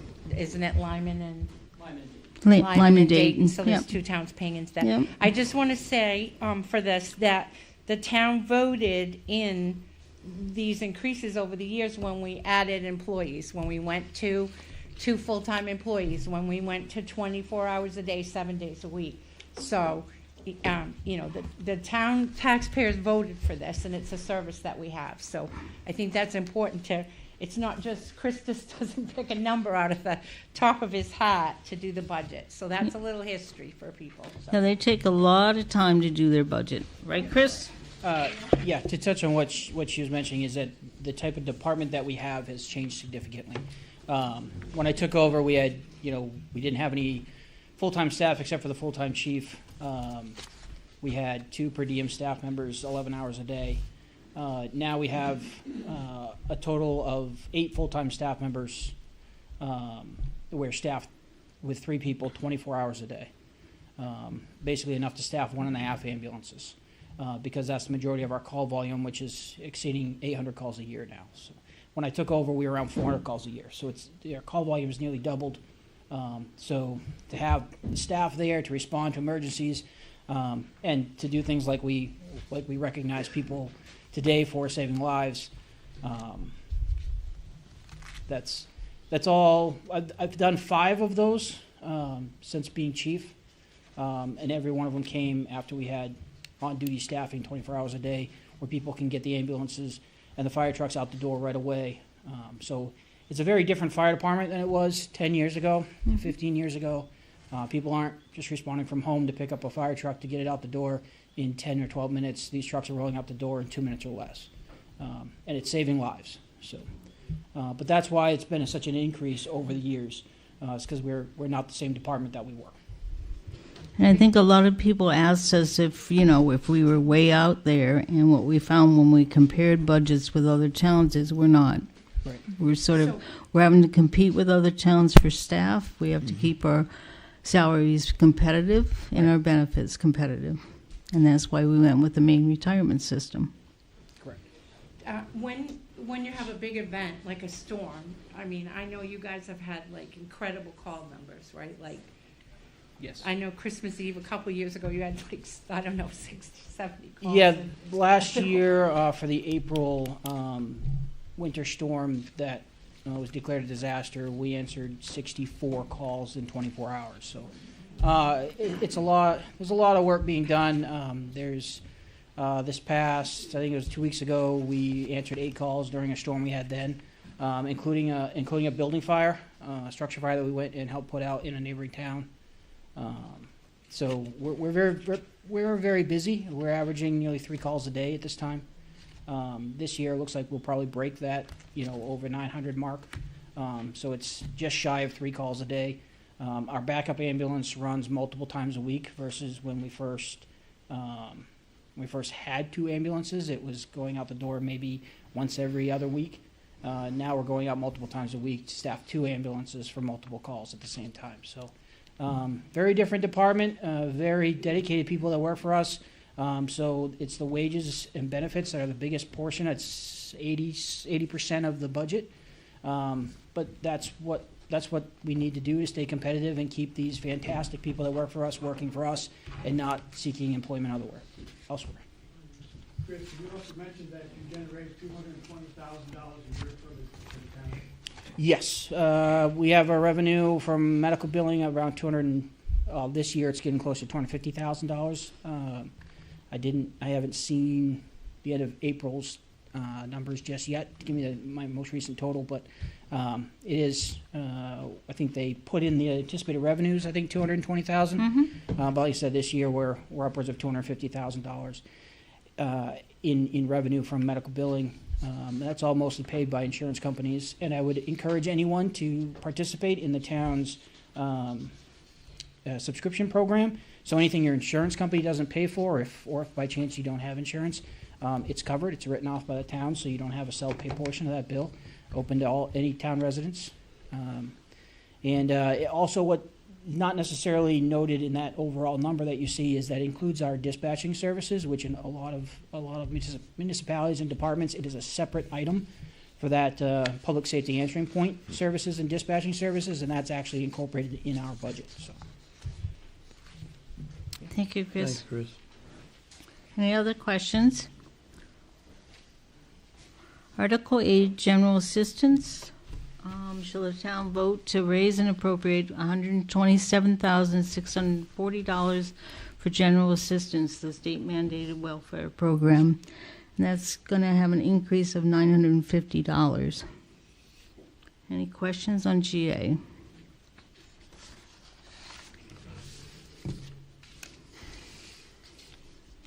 And we do get, on the expenses that we pay for applicants, we do get 70% back from the state. They're hoping to increase that this year to 90%. So we pay 30% and we get 70% back. Article 9, shall the town vote to raise and appropriate $80,000 for non-municipal requests. And like I said, this was $40,000 in the original warrant, but we increased it to $80,000 because Martha, thank goodness, noticed that we hadn't put the $40,000 in for the Hollis Center Public Library. So, thank you, Martha. Don't you all wish I was still sick this week? So I wasn't here. I had just a couple. I want to go back to general assistance for a minute. You only get 70% reimbursed for the actual client costs. You don't get reimbursed for the wages that are paid for the person to do general assistance. No. Okay. Just want to keep that clear. And then, under the municipal requests, and this is not a slam to the finance committee or anything like that, but and I don't know who submits the budgets to the finance committee, but it looks like anybody comes in, they want money, they submit it, it goes, and it gets voted on. And the sad part for me is a lot of these they're private entities, and it's like, I support a lot of, I make donations and that kind of thing, and maybe some of these I don't want to donate to, and it's coming out of your tax dollars. And the other comment I'd like to make is I feel bad that the Hollis Center Public Library is put into this category, because most everything else on this list would probably still survive and work, maybe not Saco River Community TV, but if the library doesn't get their $40,000 out of this article, then that's going to really hurt them, versus somebody else that's getting $1,500 probably isn't going to make or break that entity. So my suggestion would be for another year. The libraries used to be separate, and I'd like to see them separated out again. Yep. Thank you.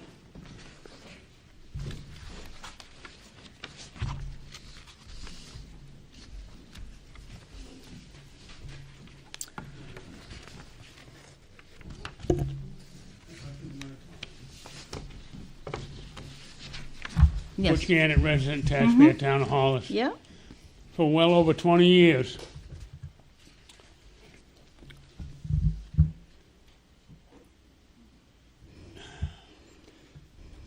We've tried to, I won't say we've tried, for well over 20 years, it's been a thought that these two libraries need to combine. Mm-hmm. Is that ever going to happen? I don't think so. Okay. That's my personal opinion. We had a committee that met to look at combining and making a new library, and it didn't go anywhere because people were very vested in their own personal libraries. That's right. And that's only my opinion as a resident and having served on those committees. But we've had meetings on that. Hopefully, we try to do this. We try to. 20 years ago, Jack. I know, but we keep run into that wall. I mean, nobody wants to give. You know what I mean? It hurts, but they can stop being funded. Mm-hmm. Oh, I know. We know. And I go to the library. I use the library. Okay. Okay. But geez, let's get together. Let's have a nice library in one spot. Mm-hmm. Instead of an antique building, and then what the town has, and then another library on the other side of town. Yep. We can have a nice library, and everybody can be happy and work together. Well, unfortunately, nobody wanted to make a move on that. Just why this was going where we could put this new educational center, you know. I hear what you're saying, Butch. All I can say is I was blue in the face. Martha Huff, Town Clerk, I'll just add in one other little tidbit. So for people watching at home, the Salmon Falls Library is a town-owned library, and that's under Article 3. Mm-hmm. And then the Hollis Center Library is a private library, and that comes under the non-municipal request. So that's why you'll see it in two different places. I just wanted to explain that because a lot of people may not know the history of that. Thank you, Thank Martha. you. Article 10, shall the town vote to authorize the tax collector to charge interest on unpaid taxes at a rate of 7.5% per annum, set November 5th, 2025 and May 6th, 2026 as the dates on which one half of the taxes shall be due and payable, with interest commencing on the first half on November 19th, 2025, and the second half on May 20th, 2026. Except prepayment of taxes not yet committed pursuant to 36 MRS Section 506, provided that the town will not apply interest on such collections. Set the interest rate to be paid by the town on the refunded overpayment and taxes for the 25-26 fiscal year set at 3.5%, and apply all tax payments to the oldest outstanding taxes first. Any questions on that?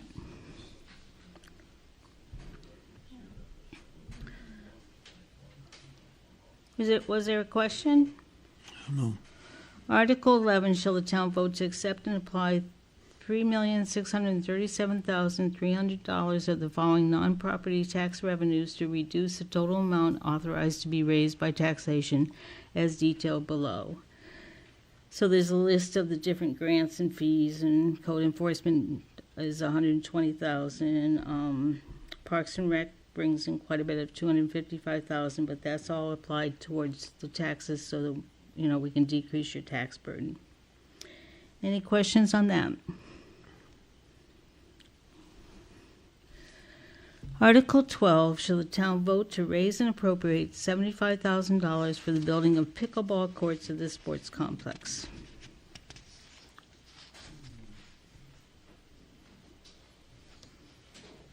Any questions or comments on that one?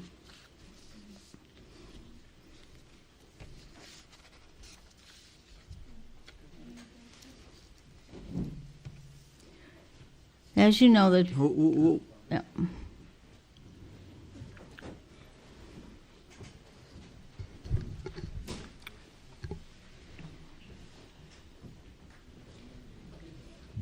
I wonder why this pickleball court thing wasn't in the other along with the sports complex. Because it's a separate group that's trying to raise the money. The cost of the pickleball courts are going to be about $230,000. They're trying to raise half of it so that they can apply for a state grant to get the other half, so get a matching grant. So they wanted to separate it out. They have raised some funds from Narragansett One. They had raffles and stuff. They got some money from the Wilkinson Foundation. So they're trying to get at least half of the money so they can apply for a state grant.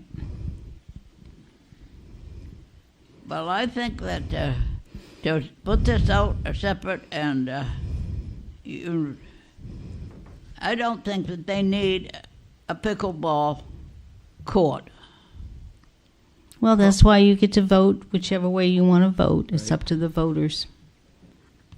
Why do you have two? You've got two articles here for it. No? You've got Article 13 and Article 12. Article 12 is for the money itself. Article 13 is if the town was to vote to give us the money, they would have half of the funds raised. And Article 13 is required by the Land and Water Conservation Fund project, that we have to have that article in there, because what happens is the money gets funneled through the town and they pay us back. So we have to have approval on Article 13 to be able to apply for the grant itself.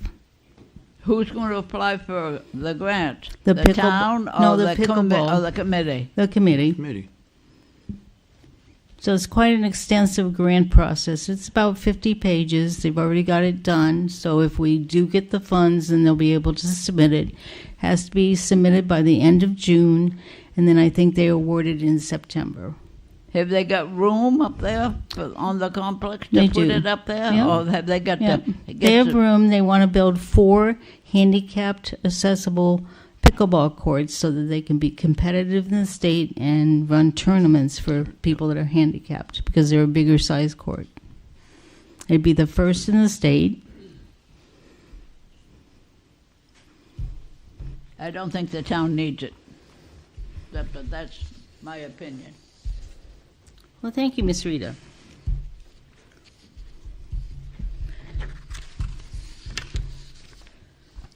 So Article 13 is tied with the pickleball because it's to be able to get the money from the Land and Water Conservation Fund if we get the money to apply for the matching grant.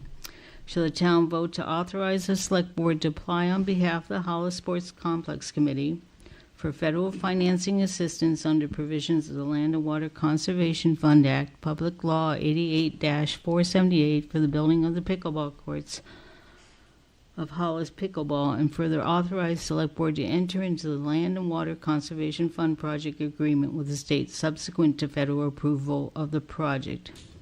We do this other times with both the Snowmobile Association and the ATV people, where we sign paperwork saying that the money comes into us, and then we give those entities the checks to pay their bills.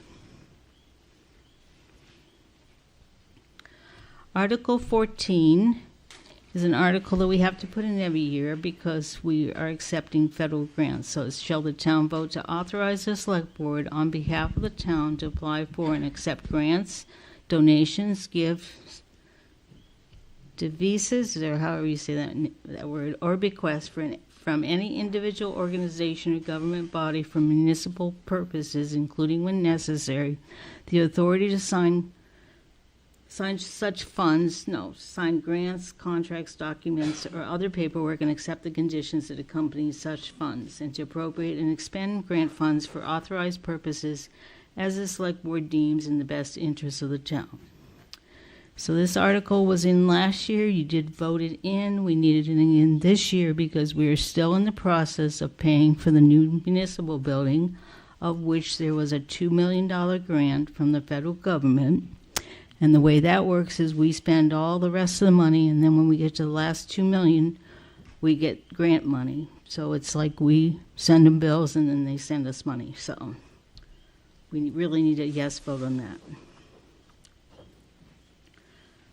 Any questions on that? Article 15, shall the town vote to authorize the select board to carry forward specific account balances from the current year to the same article accounts for the ensuing year for the specific purpose of each account?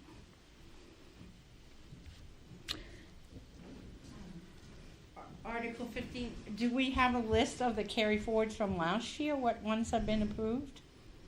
We have a list, yes. I mean, I don't have a list with me, Oh, but you don't have it with you? Okay. no. Why? Would you like to see the list? Or? I would, thank you. Okay, well, I'll get that list to you. Way by my bedtime. Okay. Night, Rita. You need some help?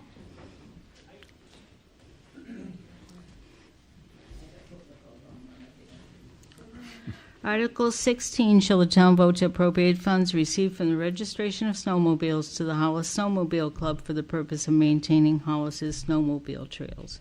This is another one that has to be on the warrant every year because it involves money. So any money articles have to be on yearly. So we get the money back from them, and then we give it to the Snowmobile Club. Article 17, shall the town authorize the select board to appropriate from the TIF tax increment financing account number 2025 as they deem advisable to fund and meet unanticipated expenses and or emergencies that are clearly authorized in the TIF agreement. This one we use when we buy ambulances or fire trucks and stuff like that. And the TIF agreement has specific list of what we can spend the money on. So remember last year you voted on changing the TIF agreement so that we could use some of the TIF money for the new town hall. Article 18, shall the town vote to authorize the select board to appropriate from unassigned fund balance up to $200,000 as they deem necessary to fund and meet unanticipated expenses or emergencies that may occur, with a unanimous vote of the select board and approval of the finance committee for each occurrence. This is an article that we don't use very often. This year we did use it because we need to have the windows replaced at the little building next to the concession stand because they're broken and they literally had to nail the windows shut. So we asked the finance committee to approve a little bit of money for the windows replacements there and for the windows replacement in this building because in the basement the windows are rotted and are going to fall out. So Article 19, shall an ordinance entitled 2025 Amendments to the Zoning Ordinance of the Town of Hollis, Maine, eliminate cluster subdivisions be enacted.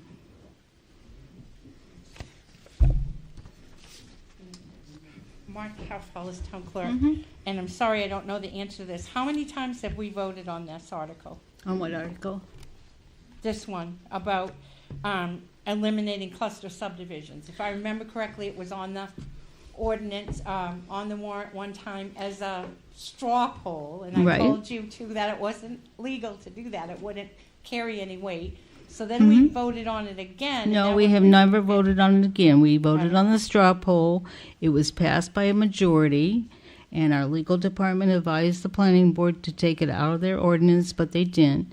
And so we've asked to have it on so we can get an official vote from the voters on whether they want to have cluster subdivisions or not. And we have no recommendations from the planning board on any of these ordinance No, we were changes. told by legal that we don't need recommendations Even anymore.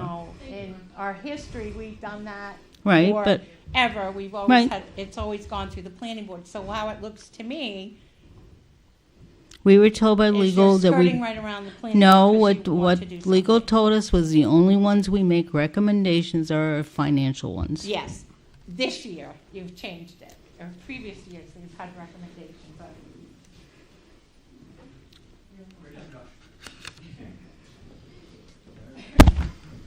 Greg McPherson, resident, happened to be the planning board chair. Mm-hmm. This is the first year that recommendations are not on the warrant for Mhm. planning board. Mm-hmm. And so last year, there was a straw poll that, or I believe it was last year, that the planning board was not allowed to weigh in on. No, 2 years ago. It wasn't 2 last years year. Yeah. I lose track of time, I apologize. Mm-hmm. The planning board at the time was not allowed to make any recommendations, not allowed to discuss it, not to have public hearings. We were told, no, it's going on the warrant no matter what you want to do. Mm-hmm. So at that time, the planning board, as a whole, wrote a letter to the residents of the town, Mm-hmm. strongly urging no and explaining why. Again, the straw poll was deemed not legal. And it was then brought to an attorney of the town, and they told us, it is not legal. You do not need to follow this. However, the planning board said, we'll look into this, because we thought if enough people are willing to sign a straw poll, we'll look into this. What's this really about? We held public hearings. We talked to residents. At those public hearings, nobody came and said, we want to get rid of cluster subdivision. People had questions. People had comments. Nobody came to us and said, oh, you're right, we do need to get rid of those. Cluster subdivisions save the town money. If these subdivisions are all town-accepted roads, the roads are shorter, that's less miles of road to plow, that's less road, that factors into our waste pickup cost. If Jack wants to get a DPW, that's less, miles of maintenance that need to be done. What about the open space that is saved? The reduced net density that a lot in a cluster subdivision needs is so much less than a typical house in that zone. However, you still need the same amount of acres, and it's saved in an open space that is open and used for everyone there. So the houses might be on a smaller lot, but there is the space there. And this brings me to my next point here. Mm-hmm. This kind of goes with Articles 19, 20, 21, 22. So like I said, at the time of the straw poll, the planning board put a letter together.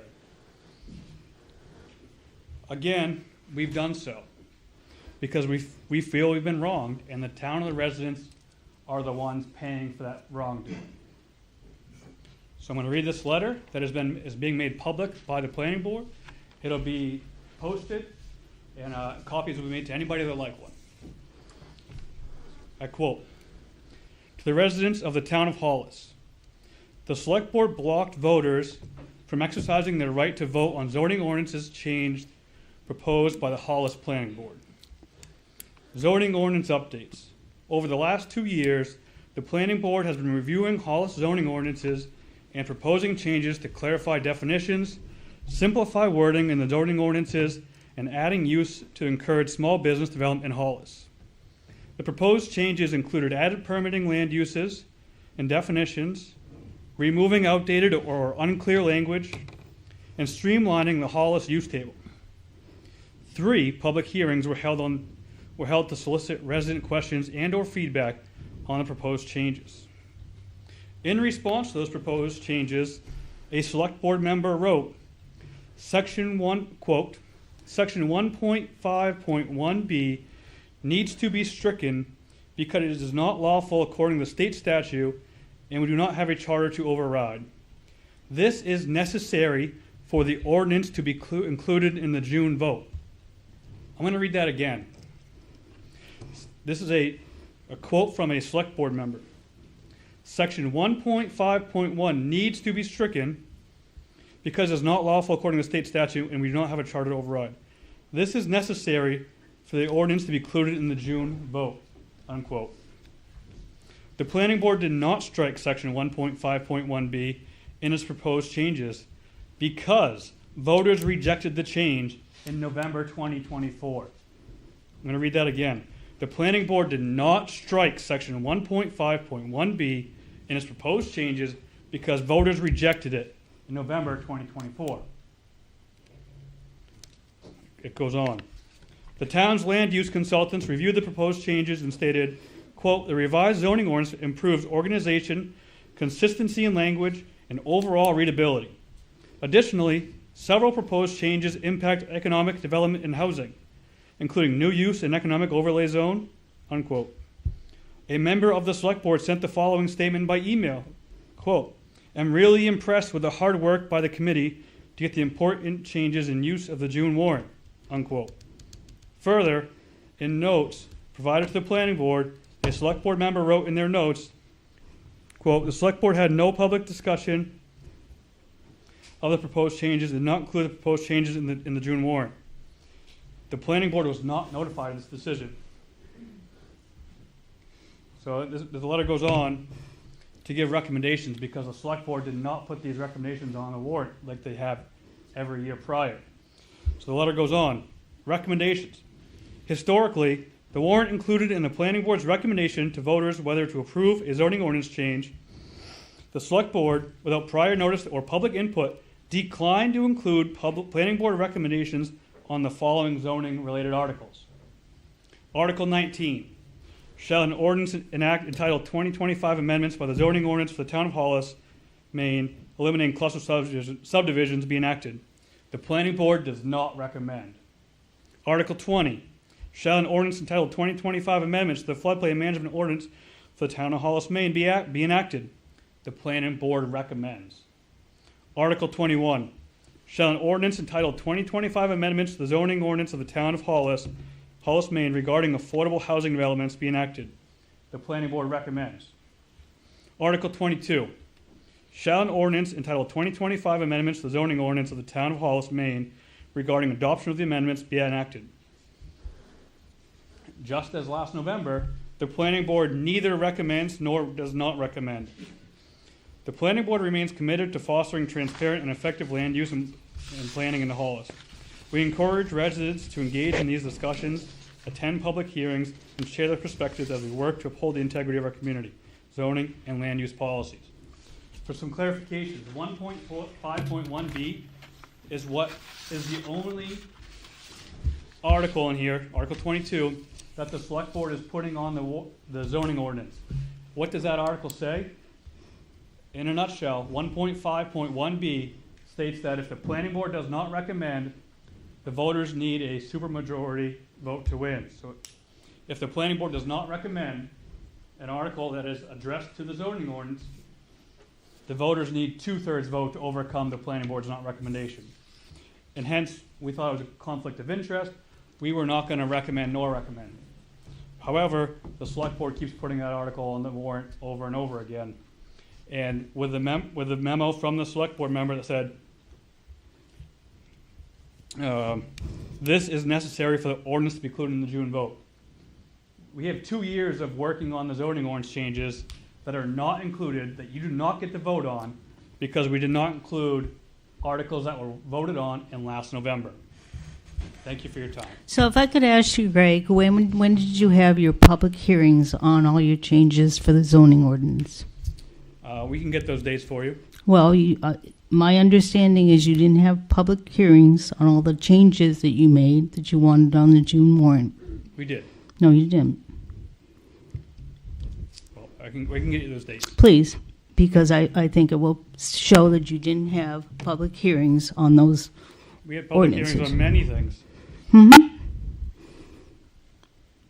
So I'd like to see the documentation of the public hearings that you had on the changes to the zoning ordinance when you spent 2.5 weeks changing everything without having meetings, without having any kind of meetings, and all of a sudden it was all changed.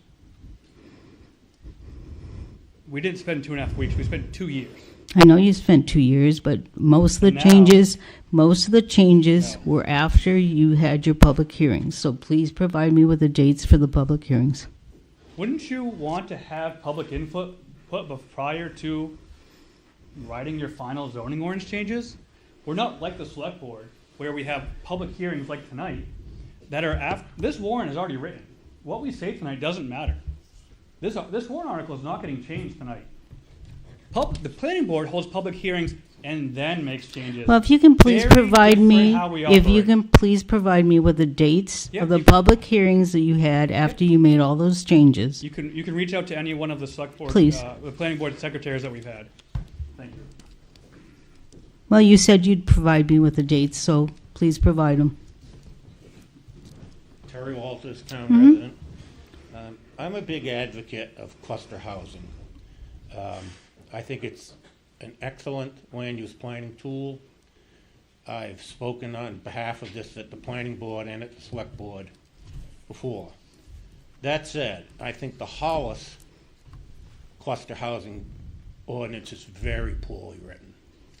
And when that vote came up, I was not sure how to vote because the ordinance was so bad. But the concept was so good. And I volunteered, as did other people, to help write a better ordinance. And what really bothers me, again, I'm in favor of keeping cluster housing. But I don't think the planning board really did their job. I haven't seen a revised cluster housing amendment or ordinance. They spent weeks and weeks amending the marijuana ordinance, but nothing on cluster housing. So I guess I'm pretty disappointed in their behalf. And again, it's a difficult thing to vote on because if you vote on what's existing, you're voting on something that's very poorly written. Thank you. Thanks, Terry. Thanks, Harry. And I will just add in their defense, the select board, that I believe it does say in the municipal officers manual that it is recommended that the select board only do recommendations on money articles. So it is recommended to do that. It's just that it's changed abruptly for some of us. Oh, we changed our lawyers. So on Article 19, to eliminate cluster subdivisions, we simply want the legislative body, the voters, to decide what they want to do. And both the Planning Board has position papers, the Conservation Commission has position papers, and you're welcome to read those. Well, we were told, we asked to put it on the June 2024-25 warrant, and we're told that the Planning Board and the Conservation Commission felt that they needed to educate the public, so hopefully they've taken this time to educate the public on cluster subdivisions. Article 20 shown. Yep. Pardon? I'm sorry. I have just, I'm Paul Mator. Mm-hmm. I have just one question about I guess all of these planning board articles. Mm-hmm. In that in the zoning ordinance, Mm-hmm. we did not remove, Greg had referred to this article 1.51B, which requires a 2/3 majority vote of the townspeople. And it reads, if the proposed amendment is not recommended by the planning board. And so them not recommending it, well, two things. That got voted down, so that article still remains in the zoning ordinance. So Yep. in keeping with that, are we going to stick with the 2/3 supermajority on Well- all of these articles? Because the town rejected that. And so Well, that's no, still the- law in this town to The have a problem 2/3 with the supermajority. two-third majority is that it's illegal in the state of Maine unless you have a charter.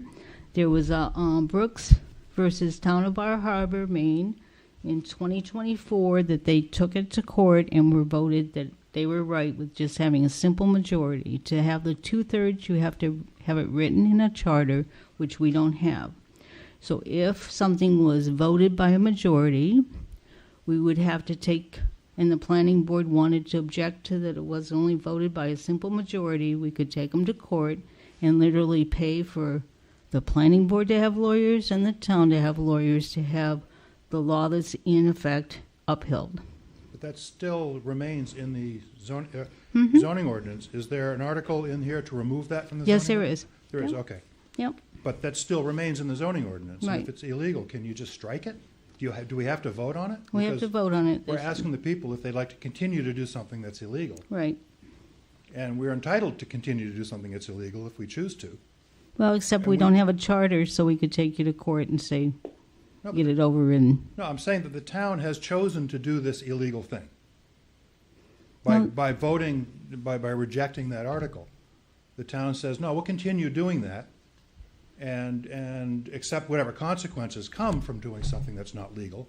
But the town has chosen to continue with this 2/3 majority. right, and that's why we have a warrant article to get rid of the 2/3 majority. But it still holds. So Pardon? wouldn't these articles that have not been recommended by the planning board require a 2/3 majority to be in keeping with our zoning ordinance, which is the will of the people? I guess that's that's my question. We have decided that we want to do that as The townspeople. lawyer has said that you can decide to do that, but if something passes by a simple majority, it is what we do. And if we have to take the planning board to court about it, we can take the planning board to court to have them told that we uphold the law of the land, which is a state statute. It's not the planning board's ordinance. This is the townspeople's ordinance. Mhm. And we have decided that we'd like to keep the 2/3 in there. Mhm. That's what we decided as a town, to do that. And But it's illegal because you don't have a charter. It's- And it's been determined by the courts that it's illegal because you don't have a charter, that warrant articles are a simple majority. it's still the preference of the town to do this. I don't know. Just know that you're going against the will of the people in doing this, and I'm sure you're aware of that. So, Mhm. thank you. You're welcome. Everybody's gonna get up. Tom Wachowski, Mhm. Hollis resident, Mhm. Hollis small business owner, full Mhm. disclosure, member of the planning board currently and sat on the planning board for the past 5 years. Mhm. We're here tonight to talk about a lot of things, but one of the things that stuck out, arguably the most egregious thing, was the select board's decision to refuse to put the proposed ordinance changes of my planning board on the ballot for the voters to decide. Those were ordinances that we worked very hard for the past 2 years, definitions that we've updated, that would help blue-collar men and women of Hollis, senior citizens of Hollis, and small business owners in Hollis. The select board came to us with a memo or a letter about zoning ordinance comments written from a select board email. And I'll read number 4, which is, again, addressing what Mr. Mator was just discussing. Section 1.5 says, I realize, quote, I realize the changes recommended were not authorized according to the vote. So we'll stop right there for a second. That's your select board telling the planning board that they acknowledge that the changes that they're trying to force us to do were not authorized by the town vote. Again, that's the select board going directly against and acknowledging it. They're going directly against what their constituents, their citizens, the taxpayers, the residents in the town of Hollis just voted against. So they're going against what you guys everybody that's listening, has told the select board that they don't want to change. They said, I realize that these changes, that your recommended changes were not authorized according to the vote. Section 1.51B needs to be stricken because it is not lawful according to state statute, and we don't have a charter to override. This is necessary for the ordinance to be included in the June vote. So they are willing to hold hostage the hard work of a volunteer board, arguably one of the most diverse boards in the entire town of Hollis, board, committee, or otherwise. From 28 years old to 75 years old, 2-year Hollis resident to 35-year Hollis resident, male to female, Democrat to Republican. We all voted as a board unanimously to put these ordinance changes, proposed ordinance changes, in front of the voters. And your select board, in slimy Washington, D.C. politician fashion, said that they will refuse that unless we slip in an ordinance that the residents just voted against. We 4 months refused prior. it because you did not have public hearings, We had the which public are hearings. required. You know we had the public hearings. You get me tried information to fix your about corrupt public hearings in our proposed ordinance and made it so that the public hearings had to happen before the final product was finished. You guys haven't done that. We're all here tonight expressing our opinions and expressing our grievances, the stuff we don't like about this. Nothing can change. These ballots are done. No, They're because printed. it's our, Everything it's is the written. select Don't board's interrupt. warrant. I'm still talking, please. Well, either get to the Everything point, you has have 3 minutes max. Did you start the timer? Let's start the timer. Yep. Somebody start a timer for me. Exactly. I'll finish. I'll close. I'm running for select board because I refuse to let tyranny and corruption run unopposed in my town. Oh, jeez. Ms. Hoffman finds it funny.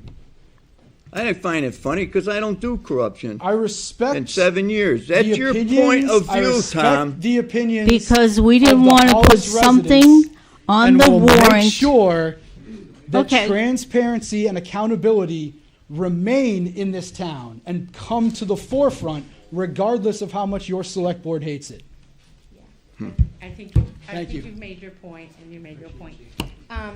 And I don't know, I mean, these articles are important to us. I don't know if we can postpone this to another date. I mean, it's 9 o'clock. I'm sure, I don't know. Sure. And the residents, just so you know, Bennett has done a wonderful job putting together all of these ordinances so you can have copies of them. They are available on our website, so you can look at them. Again, you probably can't look at them on your phone, but you can on a computer. But I'm just throwing that out there. It's not my meeting. You can do what you want. Totally up to you guys. How long you want to stay. I'm going to be called corrupt.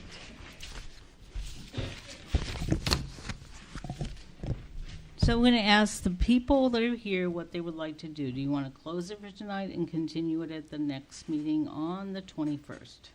We have a motion we adjourn to have Pardon? notices for new public hearings. I make a motion, we adjourn. Okay, well, we need to do one thing before that, okay? We need to suspend the meeting and suspend the One last public final hearing. question. Hold What? it a minute. If we're going to be sticklers about public hearings, which I mean, we can stay here all night. How many public hearings are required on this warrant? 2? We've already, yeah. This is our first one, Mhm. correct? Yeah. And you need 10 days prior for a new public hearing, I believe? 14, is it 14 or 10? 10 days. Okay. So Martha, can you answer that question? Are we required to have 2 or 1 public hearing on the warrant? I know, you're gonna put me on the spot, I don't have my book here. I'm gonna say 1 unless it's zoning. I think some zoning things require 2. more public Yep. hearings, or planning board public hearings before the select board Yep. do their hearings. Yep. So I'm gonna say that. They have done and Hollis always does this, and I commend them for it. They always do a formulative warrant hearing, which they did in April sometime, which you know, it wasn't even really finalized, but they put the majority of these things out there for people to see and Yeah, we did it comment in on. March 19th. Yeah, oh, it was in March, so, Yeah. yeah, so I've lost a little bit of time, I apologize about that, the last couple of weeks, so I did that, yeah. Just please be careful of your timelines because June 10th is coming fast. I know We it is. realize that. Yeah. So- And, So the, go ahead, Go I'll ahead. stick with mine. no, go ahead. Well, this is not a zoning one. I just wanted to make a comment on one that was added today, Article 31. To see if the town will vote to set the annual salary of the tax collector for the fiscal year beginning on July 1st, 2025, and ending on June 30th, 2026, to a sum not to exceed $37,700, reflecting a regularly hourly wage of $25 per hour. So the first thing is, I'm a little confused because you talk about salary and then you talk about an hourly wage. And then I know that unfortunately we have people who work in the town government who are so afraid that somebody's gonna get a nickel more than they got. But here's my take on this new tax collector position. That person should be paid the same. Right now, the tax collector, the treasurer, and the town clerk make the same wages. The budget committee in their wisdom did that many years ago, so it stopped all that, you know, I worked 2 minutes more than you did kind of thing. So we took care of that. But I'm thinking about this new person coming in, the hours that they're gonna have to put in to learn this job, the training, the reading, and then to right off the bat cut their wages from what they were expecting. I don't know what the cut is, but for me, as a town clerk or a person that fills a position like that, I just think that's not fair. Well, it's also not fair for someone who hasn't been trained in as a tax collector to get the same amount of money as people who have worked here for years and Yes, years. but they're gonna have to put the time in to learn that job, which to me means extra hours, Mhm. extra that. And then you've got salary and wage in there, so it's like, which one is it? Is it gonna be an hourly wage or is there gonna be a salary? Because we go back and forth on that quite a bit too. Just my point, that's my suggestion. Thank you. Sorry, guys. Sorry I came. Anything else before we just need to close? If people don't want to go through the rest of the ballot, we need to just close the public hearing and reconvene the select board meeting to do a couple items. Is everybody agreeable to that? What? Pardon? I just want to make it known that personally, I'm not okay with cutting the planning board, cutting the public hearing short. Okay. To not go over the remaining articles. If you want to end the meeting, that's your decision. No, we'll But go I over don't the want rest of to the lose board- our rights for the required public hearings for these articles. Okay, You- no, you do we'll as you we'll wish, keep but- going, and if people want to leave, they can leave, but we're taking a 5-minute break. So we're just taking a 5-minute break. We'll be right back to go over Article 20.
Amendments to the floodplain management ordinance for the town of Hollis, Maine be enacted. And it basically was recommendations that the state sent us. It's minor, it's minor amendments. It's just changing the word professional engineer to qualified professional, and engineering judgment to standard practice, and they define what a qualified professional is. And they said it means an individual either licensed by the state of Maine or qualified in another manner to perform the specific work in accordance with all applicable design standards and codes, and whose qualifications indicate that the work as designed and as performed will not increase flood risk or public safety. If the qualified professional is not licensed by the state of Maine, the local permitting authority shall request that the professional identify their qualifications in writing. So it's just a change that the state recommended, so we'd like to have approval on that change. Article 21, an ordinance entitled 2025 Amendments to the Zoning Ordinance of the Town of Hollis, Maine regarding affordable housing developments be enacted. And this was part of the passage of LD 2003, which passed in April 2022. And they extended it to July 1st of 2024, and the planning board had made the changes that we were told we needed to, and we submitted it to the department responsible for reviewing the ordinances, and then we were told that we had to include affordable housing. We've been told by Southern Maine Planning that we didn't have to because we weren't identified as a high-density area on any of the state maps, but in our comprehensive plan, it identifies two specific areas, Hollis Center Village and North Hollis Village, as being high density. So our legal attorney wrote up some verbiage to put in to amend it, and we need to send it in to him. Well, I sent it in to him yesterday because he needed to see it by May. And if it doesn't get voted in, then we'll have to give the state back the $5,000 that they gave us to comply with the requirements of LD 2003. And like I said, our high-density areas in our current comprehensive plan are Hollis Center Village and North Hollis Village zone. And it adds some definitions and just uses, and adds a whole new category to the zoning ordinance. Let's see. I think that's it on that. Any questions on affordable housing? Article 22 shall an ordinance entitled 2025 Amendments to the Zoning Ordinance of the Town of Hollis, Maine regarding adoption of amendments be enacted. This is the one that was voted on last November and defeated, but our legal attorney recommended that we put it on again and explain that that it's illegal to have anything but a majority in a town that doesn't have a charter. As you remember, people voted down having a charter commission, and he said that worst case scenario is that the town would take the planning board to court and have to pay for both the planning board legal people and the town of Hollis legal people to have it upheld that it's just a majority vote. Any comments? Tom Wachowski, resident of Hollis. I just want to be 1,000% clear for everybody. Article 22 was just voted down by the voters last November, and the select board has chosen to put it back on the ballot under a different name. No. It's not what it was titled last November. Under a different name. I just want to be 1,000% clear. No, we put it back on the warrant at the recommendation of our legal department, who said that what we were doing was illegal, and we needed to. Is it illegal or unenforceable? Illegal. So if the town votes to do something that's illegal, we just had this conversation. We just had this conversation. So if the town votes to do we're something that's illegal, we're going to let the town vote on whether they want to pass it or not. to disregard what the town has voted, just because it's illegal, even though the residents have spoken their mind, the select board is not representing the citizens. Thank you. You're welcome.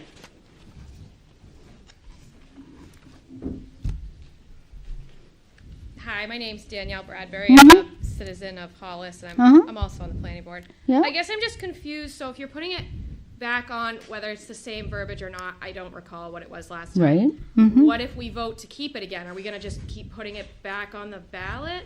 No, we'll wait until there's a problem with the majority vote and the planning board saying, well, it wasn't a 2/3 majority vote, and then we'll have to take you to court. Okay. And then my other question is about not putting our like the planning board's recommendations on, because I personally, as a voter, I just joined the planning board Mhm. a couple months ago. Mhm. I rely on that as a voter of Hollis. So I'm just concerned about the other voters of Hollis that now won't see that and maybe don't know how to vote and then vote the wrong way because they just don't understand it. And I understand that we're going to have like explanations and stuff, but let's be honest, not everybody reads that Right. when they're in the polls because they're Right. coming out of work. Well, we can't actually have explanations in the poll. What we can have is a Or- copy of the warrant. That's what I meant. Yes, sorry, the warrants. Mhm. I guess my concern is for the people that rely on that. I mean, Rely on what? the planning board recommends or does not recommend. 'Cause We were told by legal that we can't put that on anymore, so we didn't put it on. anymore at all? I mean, we've done it every year. Well, it's like Martha said, it's not allowed. So. Okay, so I guess I'm as a planning board member, I mean, I'm donating my time to this. I obviously haven't worked on these ordinances as everybody else has. I guess it's just very disappointing that they won't be put on what we recommend and what we won't, as I'm donating my time as everybody else is. I have 2 small kids at home. I don't need to do this. Well, hopefully people will watch your meetings. I hope and so get your too. opinion. And I hope they watch yours as well. Thank Right. you. Thank you. Anything else? I had a question on this. So, if I'm correct, right now, the current zoning ordinance has this 2/3 majority. Yes, it does. And so, this vote we're voting in June Mhm. is changing this ordinance. Does this vote need 2/3 passed to get this struck out? No, no. No, I can answer that. Tom Wachowski, resident planning, resident Hollis. What you're asking is basically why the planning board as a whole abstained from putting forth a recommendation the past 2 times in 6 months. This vote has come in front of the voters because we did not want there to be a conflict of interest regarding a vote that the planning board, you would need a 2/3 vote to override. So as far as this was concerned, this exact topic, we stayed, as a planning board, stayed out of it because we didn't want a conflict of interest, and we appreciate transparency and accountability. Well, thank you, Tom. You're welcome. Thank you.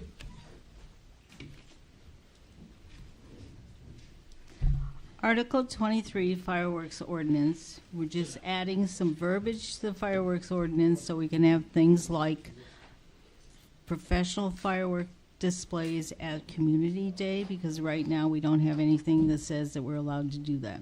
So it's adding some verbiage. It still isn't allowing consumer fireworks to be sold or used in the town, but it clarifies what can be used, like sparklers and bottle caps, and it allows for professional fireworks to be utilized at Community Day, or if you had a special event, but you have to go through the fire department to get a permit and make sure that it's safe to shoot off fireworks, that there's a low fire danger, no high winds, no drought, and that the area has been prepped and reviewed with the fire department.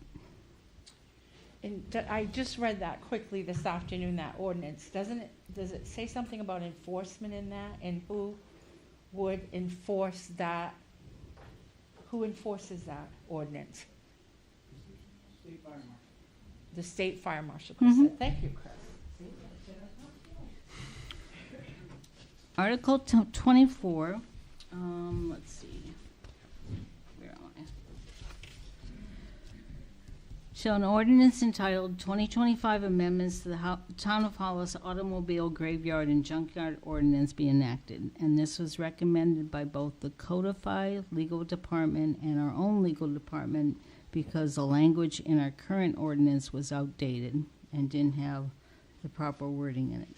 So it's not a lot of changes, it's just changes in the MRSA, you know, the sections of the state ordinances.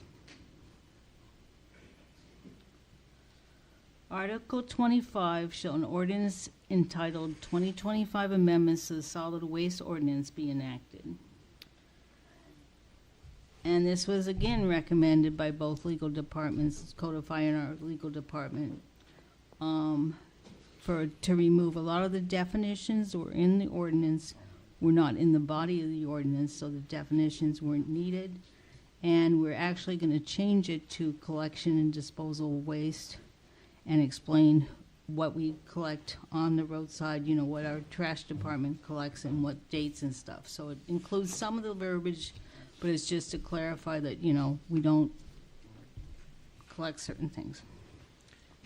And we're going to require that the trash be bagged and placed in barrels so that the varmints don't get into it. We get a lot of complaints from neighbors with people that put out their trash in bags and then the crows get in it and spread it all over the neighborhood. So we're going to require that it be bagged and placed in barrels. Yes, ma'am. And is there an enforcement piece to that as well? If yours isn't bagged, it's just not going to be picked up, or how is that going to be handled? We're probably going to give you a warning, and then we won't be picking it up. Okay. The question We was send out warnings to people that have too much trash, that put their metal stuff out to be picked up every week, which sometimes Separated. our trash people are picking up. We had a big problem with the person that used to pick up trash that no longer works for McCormick and Sons, with picking up and being paid to take all kinds of trash at our expense.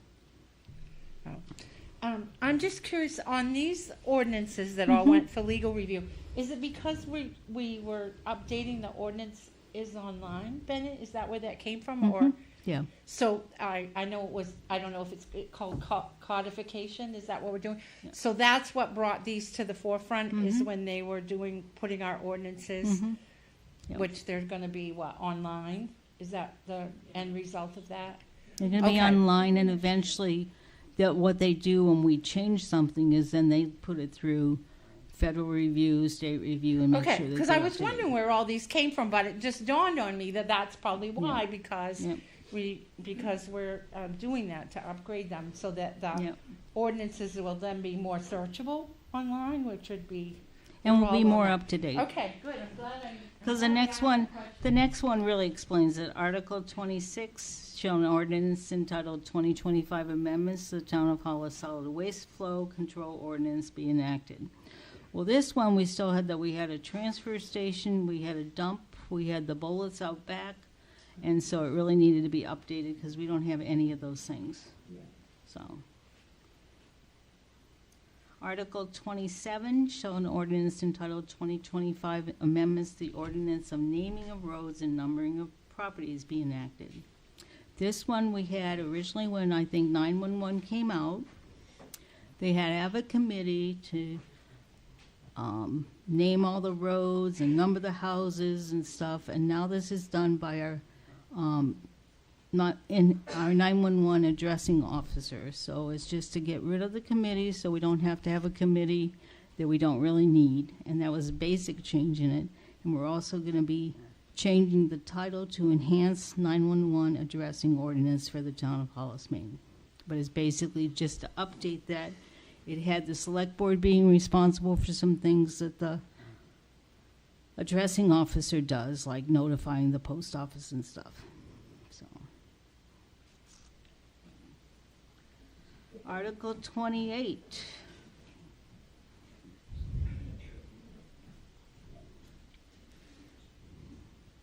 Yep. You want me to read it? No, Article 28, shall the ordinance entitled 2025 Amendments to the Sex Offender Ordinance for the Town of Hollis be enacted. I apologize, I just looked at this as I was sitting there. Mm-hmm. Is it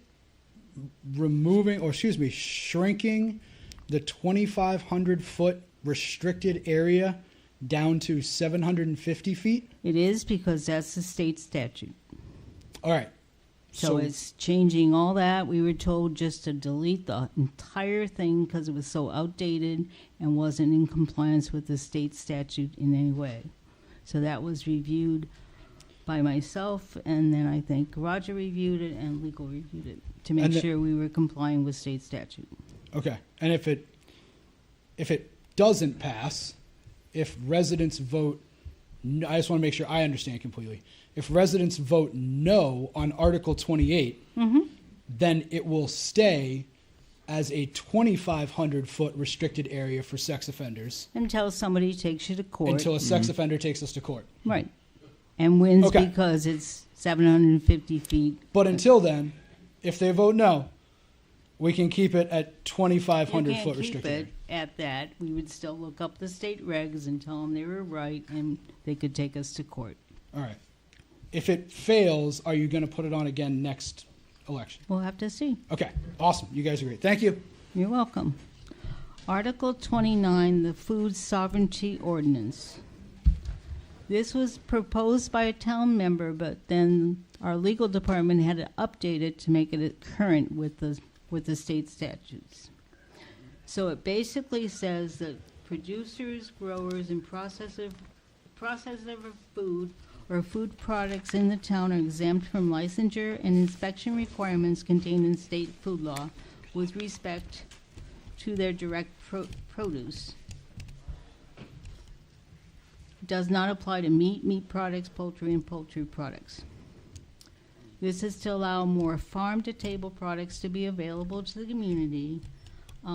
We don't, as a select board or as a town, have any responsibilities, so if it does pass, it's your responsibility as a consumer to decide if you want to buy the jam or the canned tomatoes or the canned produce from the person that's selling them on the roadside.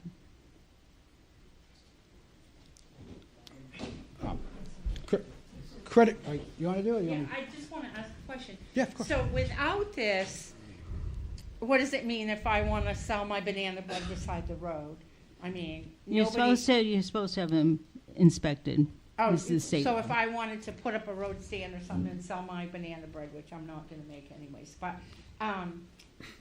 then, like, what is it, Department of Agriculture or Agriculture, something yeah. would come and inspect and make sure my water is Mhm, okay and my mhm. kitchen's clean, please don't come. And then you don't have the cats wandering all over the counters and the dogs, whatever, and. Okay, Yeah. so the difference is this puts it on to the individual that they're allowing them to sell it. I get why they're promoting it because Mhm. they want to promote that Mhm. small business thing. Yeah. All right, I just want to make sure I was understanding. Full disclosure, I brought this proposed ordinance, originally the select board, with the anticipation of going through a citizen's petition to get it on the ballot. Mary and Jack, credit where it's due, Roger as well, agreed to put this on there, and as long as it went through legal and met all the things that they wanted to see. So again, credit where it's due. I'll applaud them for respecting the town and the citizens and putting forth a really good ordinance that's already been enshrined in state law for a long time, and now we can say that Hollis is part of that community, which As long as it gets passed. yeah, of course, as long as the residents want it to happen. So again, credit where it's due. I thank them for putting that on there. Thank you. Article 30, shall an ordinance entitled Town of Hollis Disbursement Warrant Ordinance be enacted. And this is basically because we're going to a town manager, and so we need a clarification on how to get the disbursement warrant signed. It's going to have to be 3 of 5 members will need to come in and sign the disbursement warrant and then sign when the checks are done. Because the town manager can't sign for payroll or disbursement warrants.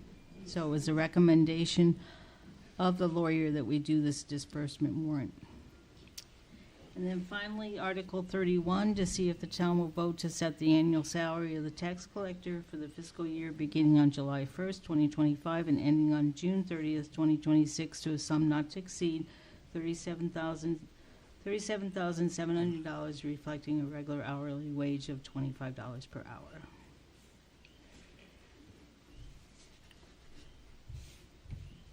Anything else?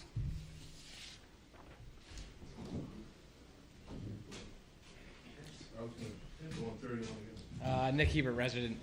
So earlier there was some dispute on the amount of public hearings for all of this stuff. So one public hearing for warrants, but two public hearings for everything under zoning ordinance. Since there's changes to the zoning ordinance, I assume you plan on having another public hearing. Yep, we're gonna have one in 2 weeks. Okay, It's already and then been announced. clarification on another thing. Dana brought up that, having the planning board recommendation or non-recommendation.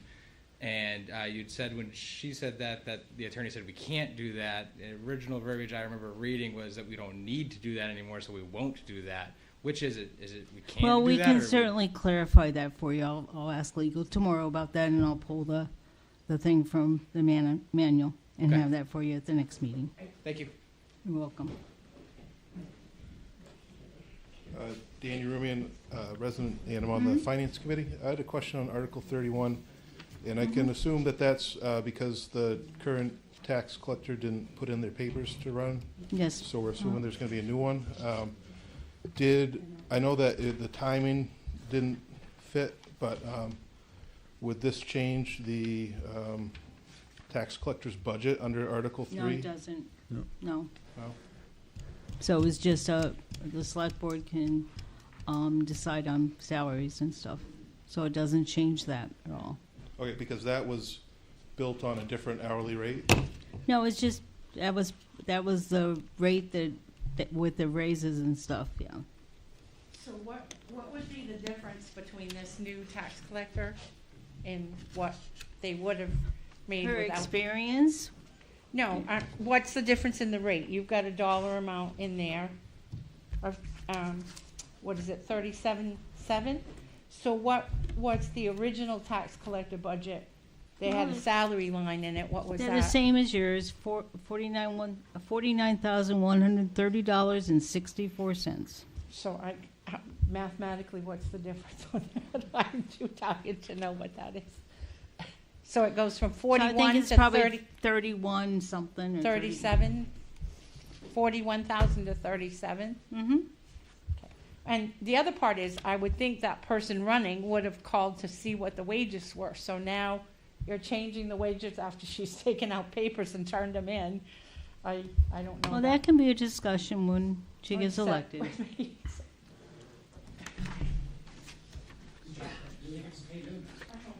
Real quick, I promise. I just want to jump back to Article 23 real quick. I am here in American flag tuxedo, so it seemed I can't really miss that. Article 23 is an amendment to the Town of Hollis ordinance to ban fireworks. No, it's not to ban fireworks. It's to clarify what our fireworks ordinance has always banned consumer fireworks. All right, but it's Always. Is to allow professional firework companies to be able to do firework displays in the town of Hollis. If Okay. People wanted to have fireworks, it would be a great citizen initiative Okay. to take out and say, gee, we want to do fireworks on July 4th, and we want to do it on Christmas, and we want to do it on New Year's. Awesome. So fireworks are still banned regardless of whether it passes or not. Right, it's just Okay. to clarify the ordinance so we can have professional fireworks in the town. Understood. Thank you so much. You're welcome. Anybody else? So close the public hearing and reconvene Okay, make a motion to close the public hearing, reconvene the select board I meeting. second the motion to close the public hearing and reconvene the select board meeting. We're just gonna skip a whole bunch of things and get down to new business. We're gonna be having a meeting to discuss proposed discontinued roads, the Bean Street extension, which if you know Bean Street, when you turn on to Mailman Way, What goes directly in front of you is the Bean Street Extension and Old Alfred Road, where if you go up by the Salmon Falls Library to the very top of the hill, it's got barriers up on either side of East Old Alfred and hasn't been maintained for years. So we're going to have a discussion on Wednesday, June 4th at 7 p.m. We've sent notices to all the abutters. And then I make a motion to schedule a public hearing for Maine Only LLC license renewal of adult use cannabis retail store on May 21st at 7 p.m. So give me a second. I second it. All those in favor? Aye. Yeah. I think we can probably skip. We'll do the payroll and warrant next time. Yeah. And the purchase orders. I do want to talk a little bit about Indian Cellar and Guggen's Woods. They applied for a resiliency grant, and they got part of the grant. They got $37,500 for an open space plan to be developed by Southern Maine. They didn't get the part where they were going to do upgrades on their walking paths and stuff. But they did want me to mention that when you go into Indian Cellar and Guggen's Woods, and I'll probably get this all wrong, you know, they don't want you to clean up the woods. They don't want you to rake the leaves and put the branches all in a pile and, you know, disturb them. If there's a branch on the walking path itself, please feel free to move it to the side. But they don't want to clean up. They've been going in. Some people have been going in and making piles of leaves and piles of branches and taking rocks and making rock walls along the path, and that's not the intent of their area. And the Conservation Commission would really appreciate if whoever's doing that, please stop, because some other people are going in and redistributing the leaves. And part of the problem is that you disturb, there's some, I wouldn't say if they're extinct, but you disturb all the flowers and flora, endangered things, you know, when you disturb that. So please, whoever it is, we appreciate that, you know, you're trying to clean up the area, but please just clean up the bottles and cans and, you know, stuff like that. So, and then, what else? Buxton Historical Society is offering a genealogy workshop for people researching their families. It's open to the public. The program emphasizes local resources, including cemetery records, Maine, and internet resources. It's going to be held on Saturday, May 17th, 2025, from 1 to 4 p.m. at Main Street, 100 Main Street, Route 4A in Buxton. Walk-ins are welcome. Reservations and donations are suggested. To reserve, call 929-1684 or email bhs@buxtonhollishistorical.org. And they're also having local railroading with Jonathan Wells, who is a Boston and Maine Railroad retiree. Jonathan will be discussing the fascinating histories of the local railroads, local images and stories of the railroad era will be included. Please join us for this presentation on Tuesday, May 20th at 7 p.m. at 100 Main Street in Buxton. Refreshments will be served. Maybe he can explain who owns the railroad land or whatever, because we've had that debate a couple times on who owns where the railroad was. And then finally, we just go up through the upcoming town committee and board meetings. So the Sports Complex Committee meeting will be tomorrow night at 7 p.m. The Conservation Commission meeting will be on Thursday, May 15th at 5:30 p.m. The Comprehensive Planning Committee meeting will be on Wednesday, May 21st at 10 a.m. And the Select Board meeting and public hearing on Wednesday, May 21st at 7 p.m. regarding secret ballot articles for the June 10th, 2025 annual town meeting. And we'll get more information on the specifics of the road commissioner's salary and any other questions that you had to review at that meeting. Any public comment? I just want to thank everybody for coming tonight. It was a good discussion. Great. That's my one more thing for tonight. Okay. That's your one more thing? Anybody on Zoom? Anything else? Well, I thank everybody for attending, and thank you for your input, and we will be researching some of your questions, including whether the planning board had public hearings on their zoning. It doesn't matter, you didn't put on the warrant, so. Well, no, I really want to know just so we can educate the people on whether you had them. So, thank you. Oh, boy. The last time, so I apologize for stretching this out a little bit further, but the misinformation is getting overwhelming, and I need to set some records straight. The last time I came into the office and talked to the three members of the select board, I was told the reason that this wasn't, let me just back up. The reason in writing is because we didn't include 1.5 in our zoning ordinance change. The reason. And you asked us. I'm speaking, please. The reason in person Mm-hmm. was because the definition of driveway wasn't updated. The definition of this wasn't updated. It wasn't a complete overhaul of the zoning ordinance, so we couldn't make any changes to the zoning ordinance. Mm-hmm. And then tonight, it's a public hearing issue. The target's moving, but the I'll be the happy thing that to is address all changing the the same public meetings. is that you guys are not putting on it. And what we have in writing is that you guys are not putting it on the warrant article because 1.51B was not included in our changes. Well, So if no you- matter what you want to say, that's what we have in writing from a member of the select board. That's fine. Thank you. That's why it wasn't put on, because it isn't updated appropriately, and you didn't have public hearings. You can't keep changing your reasoning. We have it in writing why you didn't put it on. You Right. can't backpedal now because we have it in writing. I can show anybody here the memo. I know that Martha sent you a notice that you needed to have 2 public hearings. Yep, and we had public I don't think hearings. you had 2 public hearings on the new changes. We did. Well, if you can show me that, great. What are you going to do? To go back in time and put it on the warrant? You're not. So it's a moot point. What No, we I have in think- writing I is, think I'd like to see it in, that you had public hearings. would you like to see the memorandum I have from a select board member saying it's not on there because of 1.51B? It's not on there because you didn't have clear and concise definitions, and that's what we told you when you came in the office. No. When I came into the office, you didn't tell me anything. 2 members of the select board turned and faced me. We had a polite, nice conversation. 1 member of the select board sat at her computer and would not face me, would not address me, and then had comments as I walked out the door. Okay, fine. So I don't appreciate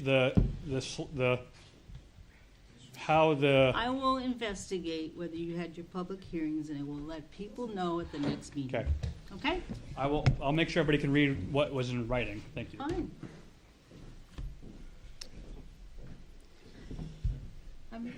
I'll make a motion at this time we adjourn. I second it.